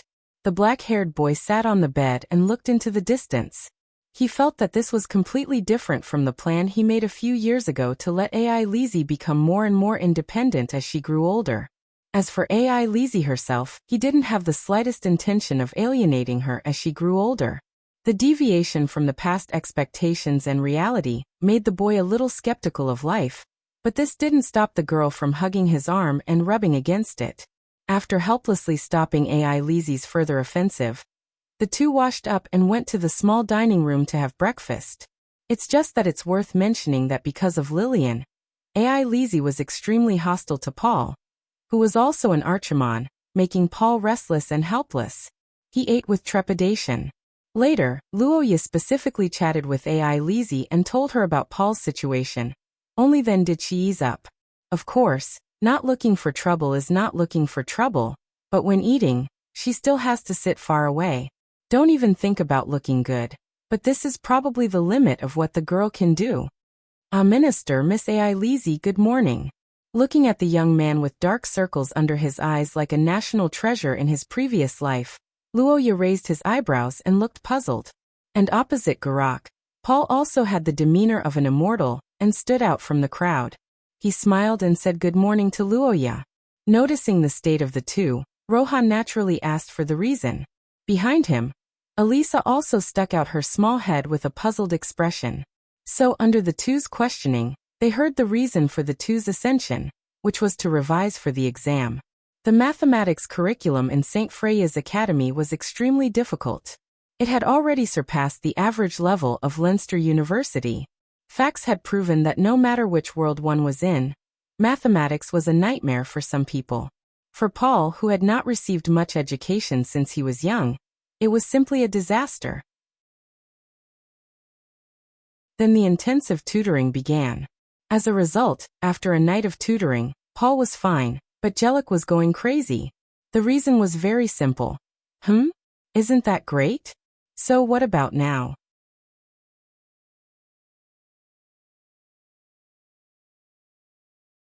Chapter 371. Why do you suddenly want everyone to participate in this? This is not my wish. It's the request of the Dean Antonio. That's right. Last night, Williams, who was the fastest to travel, went to meet with the Dean of St. Freya's Academy and former member of the Twilight Sage Association, Antonio. This action was originally intended to gain his support. However, what the young lady did not expect was that Antonio did not seem to want them to affect Luoya Akit too much. He even requested for them to transfer schools. As a result, the number of students transferred from St. Fran's Academy in the country of Knights increased greatly. Teresa was naturally one of them. However, the young lady was not happy about this situation. Instead, she was deeply worried. Therefore, the so-called hidden families were not some heroes living in seclusion in a village. They did not live a miserable life. On the contrary, most of them were famous nobles in Pender, the country of Knights. As for why they wanted to hide their bloodline, the reason was very simple. Many of the hidden families' bloodline came from other races. While they had great strength, there were also drawbacks. However, what if the bloodline was unstable, had drawbacks, and even violated some of the public morals and common sense of mankind? Under such a comparison of benefits and risks, many families with other races' bloodline began to keep their own situation a secret. Thus the hidden families were formed. After the Third Era, when Ald was divided into 7 glorious families, without a leader, they began to gradually close themselves off. They became active only in their own circle, and this circle was the country of Knights. Knowing little about the outside world would easily lead to arrogance. One of the results of this situation among the younger generation was that many members of the Dawn Club in St. Fran's Academy were not ordinary problem children, but super problem children. In the meeting room with the curtains drawn, both sides of the long table were already full. Including Williams, there were a total of 7 people. However, Unlike the usual quiet and serious meetings of the mysterious organization, this meeting was unusually noisy. How troublesome. On one side of the table, among the 7 people, a short brown-haired young lady said as she narrowed her eyes. The murderous intent in her eyes could not be concealed. Hearing her words, the black-haired, red-eyed young lady on the other side of the table was stunned for a moment before she happily agreed. Right. That's the former leader's family. If they want to lead us or something, isn't it natural that they are stronger than us? Then the simplest way is to fight, right? Looking at the brown-haired girl, William said in a heavy tone. But after hearing her words, the brown-haired girl named Selena didn't remain silent. Instead, she widened her eyes that were shining brightly in the darkness. The combat prowess of that clan's awakened is known to all throughout history. Moreover, just the fact that they're awakened from the Akkad clan is enough to make them qualified to lead us. Their previous clan, the Arde clan, had many achievements. Juliana squinted and licked her lips, interrupting Williams and caressing her cheeks. Upon hearing her words, the Pender nobles began to get restless. Haha, you're right. If that's the case, we might as well make our move during the school transfer ceremony. Kill him, or...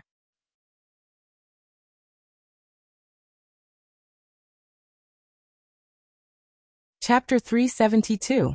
At the breakfast table, the news published in the newspaper shocked everyone except Ai Lizzie. After all, as a student of St. Freya Academy, Luoya and the others still knew some of the most basic things. The country of knights was the representative of the physical side of supernatural powers. It was the place where martial arts schools gathered.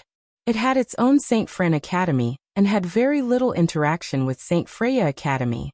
There were not many students who entered the academy from there. As for transfer students, it was unheard of.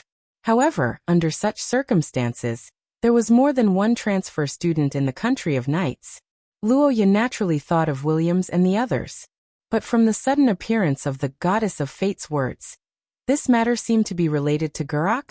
It was the plot of a noble from the country of knights named Brittany who transferred to St. Freya Academy to capture her fiancé, Gurak. After this plot, Brittany would join the main character team. But originally, this plot should have happened much later. After all, Gurak lived a very low-key life here. Under the circumstances where he concealed his identity, no one would be able to find him for a while. But now, it's nothing. Eat more. Looking at the doubtful military advisor Gurak, Luoya, who could roughly guess what would happen in the future, showed a caring expression on his face. He personally handed a piece of bread to Gurak. The youth who received the bread was confused. Somehow, he felt that the atmosphere of this breakfast had become strange. 1 second, remember, good morning, Senior Lillian. Hearing Luoya's greeting, Lillian, who was still sitting in the front row, gave a faint reply. Her expression did not change, as if it was just a polite greeting. However, what outsiders did not notice was that after the greeting, the corner of the black-haired girl's mouth couldn't help but curl up. Her mood seemed to be better all of a sudden. By the way, have you guys seen today's school newspaper? My friend in the school newspaper said that this news was given by the dean. I heard that there will be something more important to announce in the afternoon assembly. The arrival of a transfer student, even if he came from the country of knights, shouldn't be important enough for the dean to send a message to the newspaper. Antonio's action gave Roja a feeling that he was reminding him, so that he could be prepared. The black-haired youth made up his mind. As Chris entered the classroom and started the class, the chatter between the students quickly ended. After a month, Luoya once again experienced the hardships of the Hell class. But this time, Luoya wasn't worried about the progress because Chris would give him more classes. Of course, as Christian's extra class was a formal procedure, it caused Lillian's teaching time to be greatly reduced. Lillian was naturally unhappy about it, but due to their identities, the black-haired girl couldn't voice out her grievances. It's really about the banquet, right? You are all favored by the goddess of fate. It was basically impossible for those who transferred from St. Fran Academy to St. Freya Academy to be nobles. After all, who would purposely transfer if they were comfortable in school? A soft sigh dissipated in the noise of the students. After lunch and a short rest, the first-year students began to gather in the auditorium. Luoya and the others entered this solemn building again after a night, but this time, they were the audience. Last time, Paul made Antonio and the others change their minds. What kind of reaction would his words cause this time?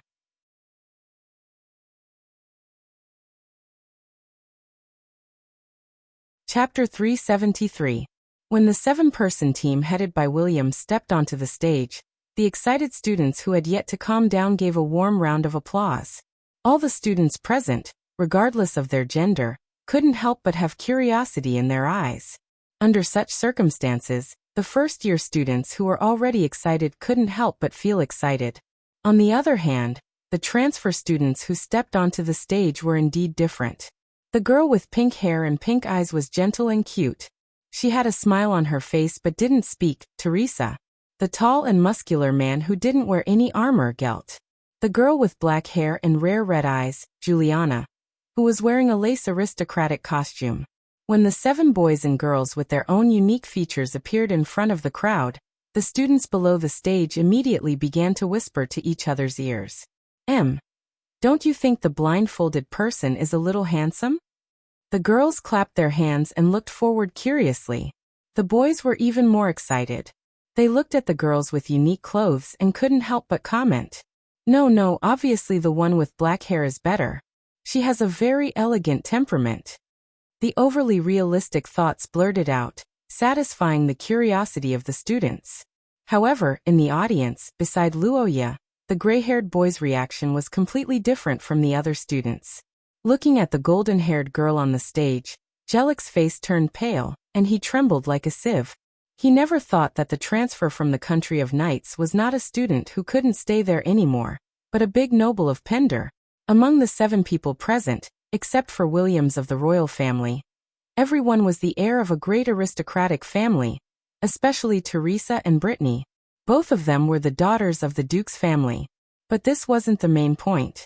The main point was that Gerlach absolutely couldn't meet one of them. The gray-haired boy looked at the girl who was engaged to him on the stage. He covered his mouth with both hands and began to chant crazily in his heart. He tried his best to stop his body from trembling instinctively. At the same time, his mind sorted out a set of reasons why he didn't need to escape now. Looking around the crowd, Gerlach, who felt the sense of community security, breathed a sigh of relief. However, the young man didn't know that the nearby crowd might have provided him with a protective color, but these were far less dazzling than the bright lights around him. On the stage, Williams, who was dressed in heavy armor, looked at the crowd. Almost instantly, she made eye contact with the young man in the audience seats. Following the guidance of her aura, the other 6 people also found the target of their trip. Teresa waved her hand downwards and revealed a sweet smile in Luoya's direction. However, when she saw the gray-haired youth beside Luoya, she was slightly taken aback. For some inexplicable reason, she felt that he was somewhat familiar. The moment she remembered Garek's identity, the girl's pink eyes suddenly widened, but it was too late. Beside Teresa, the heroic blonde girl's body was already surrounded by a thick curse power, and she rushed out like a rocket with a roar. On the other hand, Jellic himself was dumbfounded when he saw the situation. Shortly after, he was scared out of his wits. He instinctively wanted to escape, but it was too late. Boom. It was a pair of golden, mysterious, and majestic eyes. The pupils were like candlelight that flickered with a radiance that could see through one's heart. They were indifferent as though they didn't contain any emotions, but they weren't as sinister as reptiles. Under the gaze of these eyes, the young lady's anger and resentment dissipated rapidly as though sealed in ice. The heavy pressure brought Brittany back to her senses. Realizing that she had lost her composure due to the influence of her bloodline, Brittany fell to the side while Jellic looked at his minister with gratitude. It was only at this moment that the students finally reacted. Amidst the screams, they scattered in all directions and distanced themselves from Luoya's group. What's going on? Revenge? It's Brittany who couldn't hold it in first. You can't blame me now, right? Hey, wait up. However, before the excited Selena and the joyful Juliana could challenge the young man who stood motionless, a holy, dazzling radiance and spatial ripples descended at the same time. As transfer students, you actually dared to attack the ring bearers.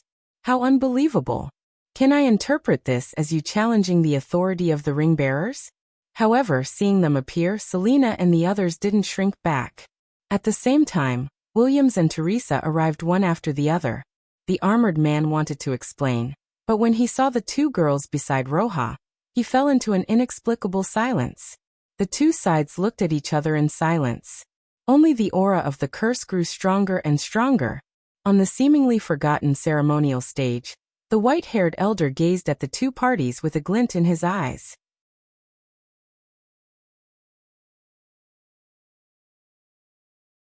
Chapter 374.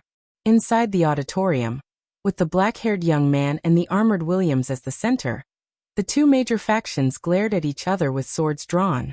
Outside the auditorium, Antonio remained silent as if he had turned invisible. The students who were watching the commotion were getting noisier and noisier. If it weren't for the goddess of fate's suggestion, Luoya would have had to accompany AI Lizzie for lunch today. As a result, he would have entered the auditorium alone. Correspondingly, Gerlach, who wasn't the target of the country of knights, wouldn't have been exposed.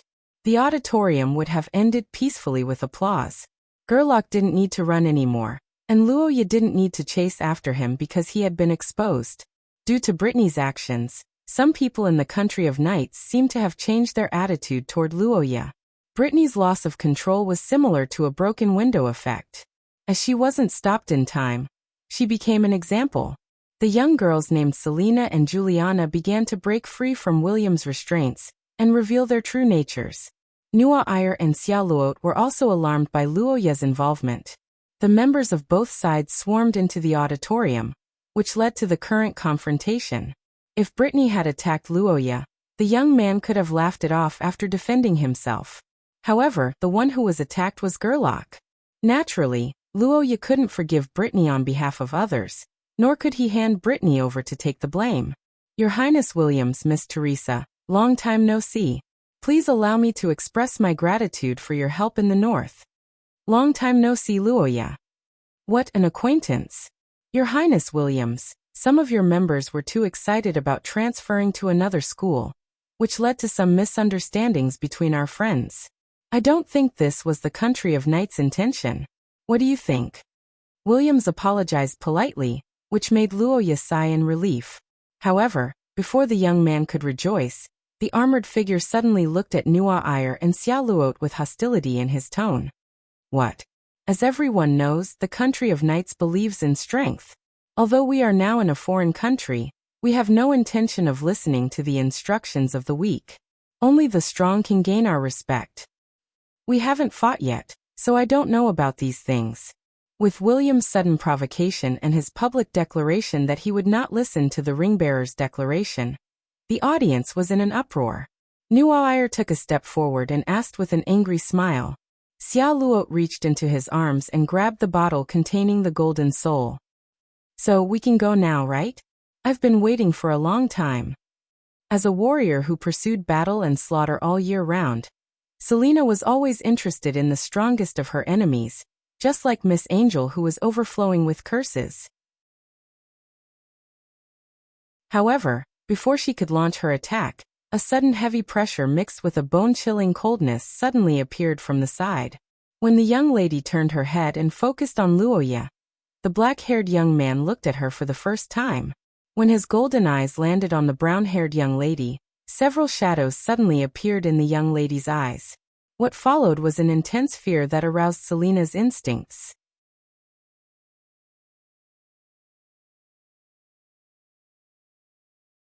Chapter 375. When night fell, Luoya, Paul, and Jarek sat around the table in the Broken Sword Tavern in the commercial street of the college, sipping wine and reading the newspaper on the table. The newspaper staff who didn't know the details attributed it to the cultural difference caused by the custom of respecting only the strong in the country of knights. They highly praised Luoya's performance in suppressing the other party and defending the authority of the ring-bearers. However, the focus of the report was still on the matter of Antonio encouraging the first-year students to boldly participate in the Challenger Cup competition. After discovering that there were suddenly so many people from the country of knights, Luoya immediately understood that the plot in the original work had greatly changed in reality. At least, it was certain that it was no longer the main event. Judging from the current situation, this hostility was especially obvious on Nuo Ayer and the others. In the past, when Luoya and Xia Luot first met, Miss Luoya was also angry because Luoya was with other women. However, that was because the two were engaged. Luoya could understand this point. Jarek, the #1 doghead military advisor of Rose Tsangwei's faction, was the young master of the Pander Stevenson Marquis family in the country of knights. As one of the high nobles, he naturally knew a lot about the situation in the country of knights. However, due to excessive shock, when he left the auditorium, his legs were like noodles. If it weren't for Paul, he probably wouldn't have been able to walk out. One of the reasons for this was that, as the saying goes, alcohol strengthens one's courage. No matter how terrifying the situation was, 2 glasses of alcohol would basically make one feel heroic. Another reason was that the lively atmosphere and crowd in the tavern during the dinner peak would give one a sense of security. Remember in a second. What? That woman is your fiancé? In the Broken Sword Tavern, Paul, who didn't know the cause and effect of the matter, couldn't help but exclaim after hearing Jellic's story. The content of his words immediately attracted the attention of several guests nearby. Seeing this, Luoya hurriedly reminded them. The 3 picked up their glasses and drank. After a long silence, Jellic continued to talk about the situation of the people from the country of knights.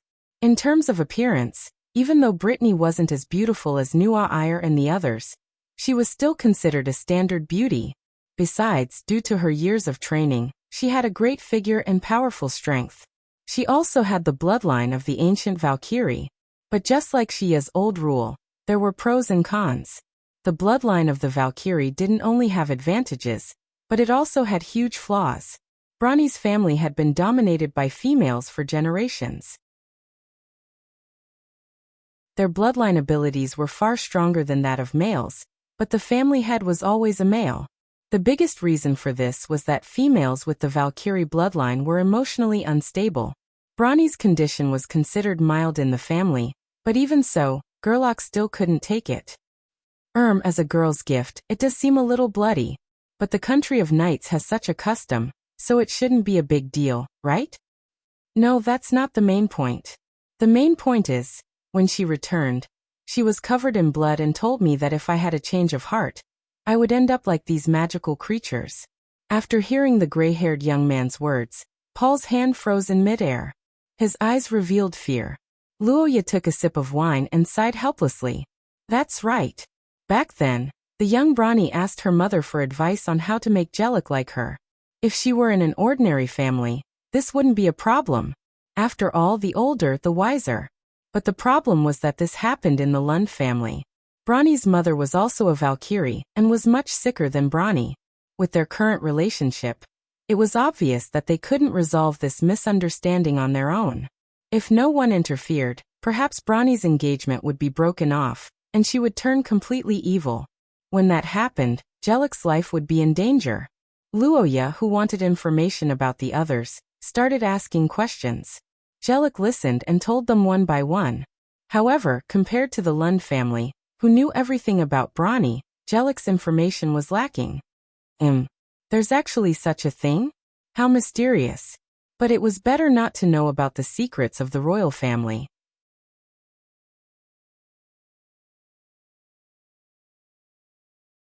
Chapter 376.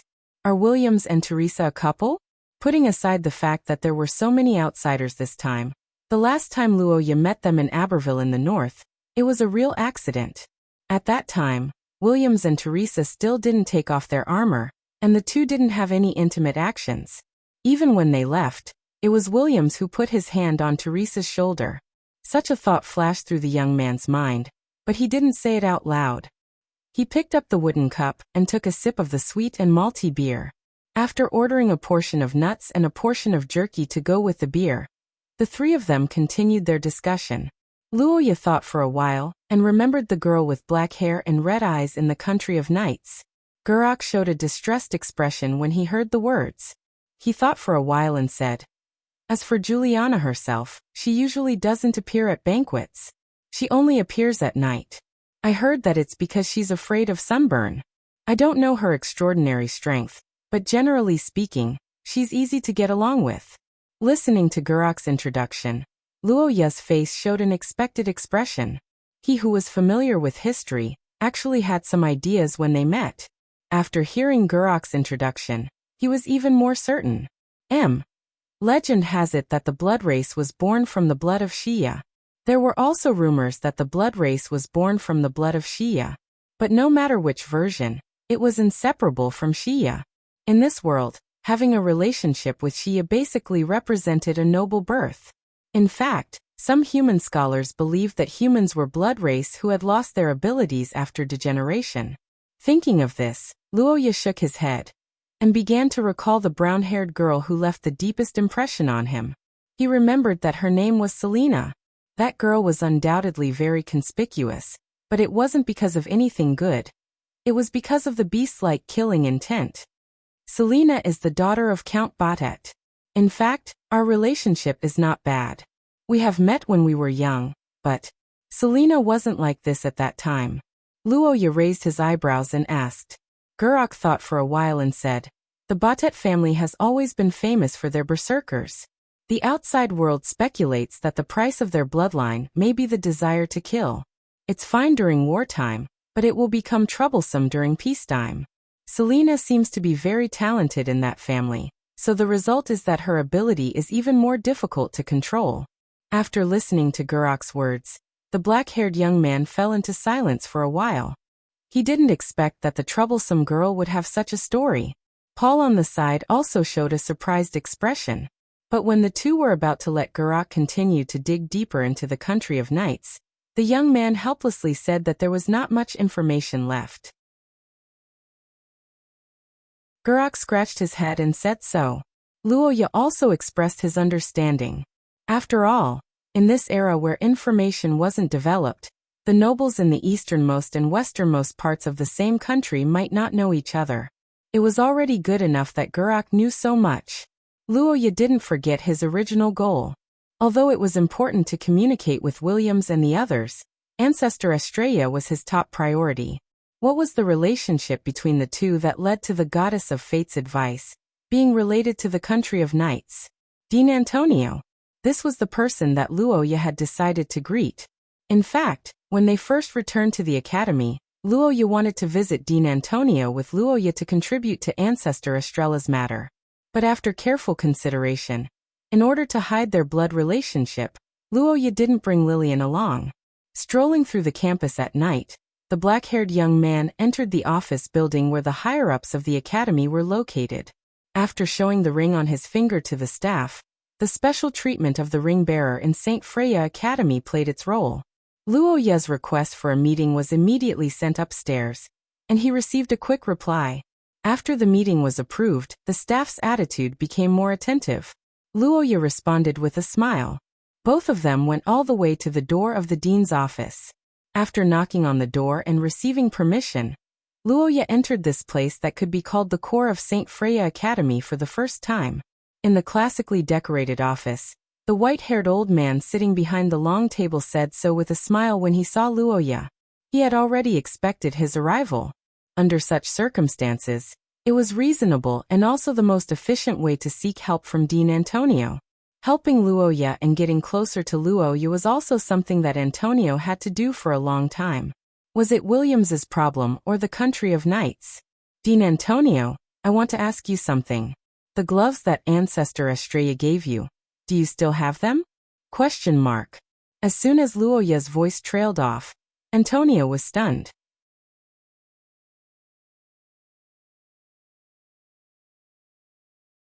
Chapter 377. Antonio's current mood was very complicated. Antonio was too careless. He didn't dodge and was hit on the spot, leaving him dumbfounded. After his mood eased a little, Antonio couldn't help but feel enlightened. He could only advise him to take care of himself and reflect on it. Don't play these tricks. When it comes to exposing the dark history, harmony is the most important thing. After the initial shock, Antonio immediately thought about how Luoya knew about these things that even he had almost forgotten, as well as his teacher, Estrid. After a detailed consideration, the old man came to only one conclusion, and that was the legendary bloodline ability of that clan. 400 years ago, a member of the Dusk Sage Association, codenamed Guardian, told me. After listening to Luoya's answer, Antonio's face revealed a wry smile, but at the same time, his mood was lifted because after Luoya experienced that period of time 400 years ago, the biggest communication barrier between Antonio and him disappeared, assisting in awakening a powerhouse of unknown origin. No matter who it was, this kind of thing would be very cautious. After all, if the awakened powerhouse was an extremely vicious person, then it was likely that it would cause a great loss of life. But if one had a certain understanding of the other party and could confirm that both parties were related by blood, this kind of thing was much simpler. I'm here to ask you, Guardian Antonio, my ancestor, Estradald, what's the situation now? Is the problem she's facing related to the remaining forces of the Kingdom of Night Sage Society? After listening to Luoya's question, the white-haired old man sighed and said so. He couldn't help but reveal a little sadness on his face. After thinking for a moment, Antonio slowly told the truth of the matter. What? In Leinster 400 years ago, without Luoya presiding over it, the morale of the Saint Heroes Society was very low. In fact, it didn't last long at all. After the Saint Heroes Society's forces were eliminated, the Brotherhood of Redemption launched a siege on the inner city. At that time, the battle was very tragic, and the defenders suffered heavy casualties. The battle that followed was a nightmare that haunted the old man for hundreds of years. The shattered city, the fallen comrades, and countless ordinary people were scattered in the aftermath of the impact of Pulis' curse power. At the end of the battle, it was the scene of Estrad fusing with Chaos Dream. But it's a pity that even the attack of such a shameless person was unbearable for the fragile Chaos Dream. At that time, Madame Estrad, who was severely injured, took the initiative to fuse with the Chaos Dream, in order to protect this treasure that concerns the future of mankind. She used her Dream Demon attribute to restore it automatically at daybreak, but because of that, she fell into an eternal slumber. After this battle, Leinster was almost reduced to a dead city. St. Freya Academy automatically restored itself after daybreak due to Estrad's dream enchantment, but there were less than 100 survivors in the academy. And of course, the tragedy of Leinster had a profound impact on the history of mankind. For that reason, the Human Alliance had even stopped their counterattack against the otherworldlings, setting up a special investigation team to hunt down the cultists in their ranks and carrying out a great purge. Due to the terrible impact of the Leinster tragedy, the name of the Lord of Curses, priest, had been erased from history. Hundreds of years had passed, and there were very few who knew the truth of that incident. After hearing the whole story of the tragedy of Leinster, Luoya asked Estrad about the reason why she couldn't wake up. The answer he got was that Estrad's behavior wasn't within the plan, which left the artificial elf, Margaret, at a loss on how to deal with it. At that time, the other reason was the opposition from the Twilight Sage Association. However, in the face of so many difficulties, Antonio didn't give up. In order to save his mentor, he devoted himself to studying Chaos Dream for hundreds of years. As his research deepened, he finally came up with a feasible solution. The blood of ordinary Akit tribesmen is useless. They are very different from the Arde family from 1,000 years ago. Only the awakened bloodline that is closer to the origin will work. That's right, that's you. Another dream demon bloodline in the country of knights. Upon hearing Antonio's words, Luoya narrowed his eyes and his pupils contracted abruptly. You're tuning into the Earbook Haven YouTube channel. Don't forget to subscribe and join us on this journey to catch the most captivating stories.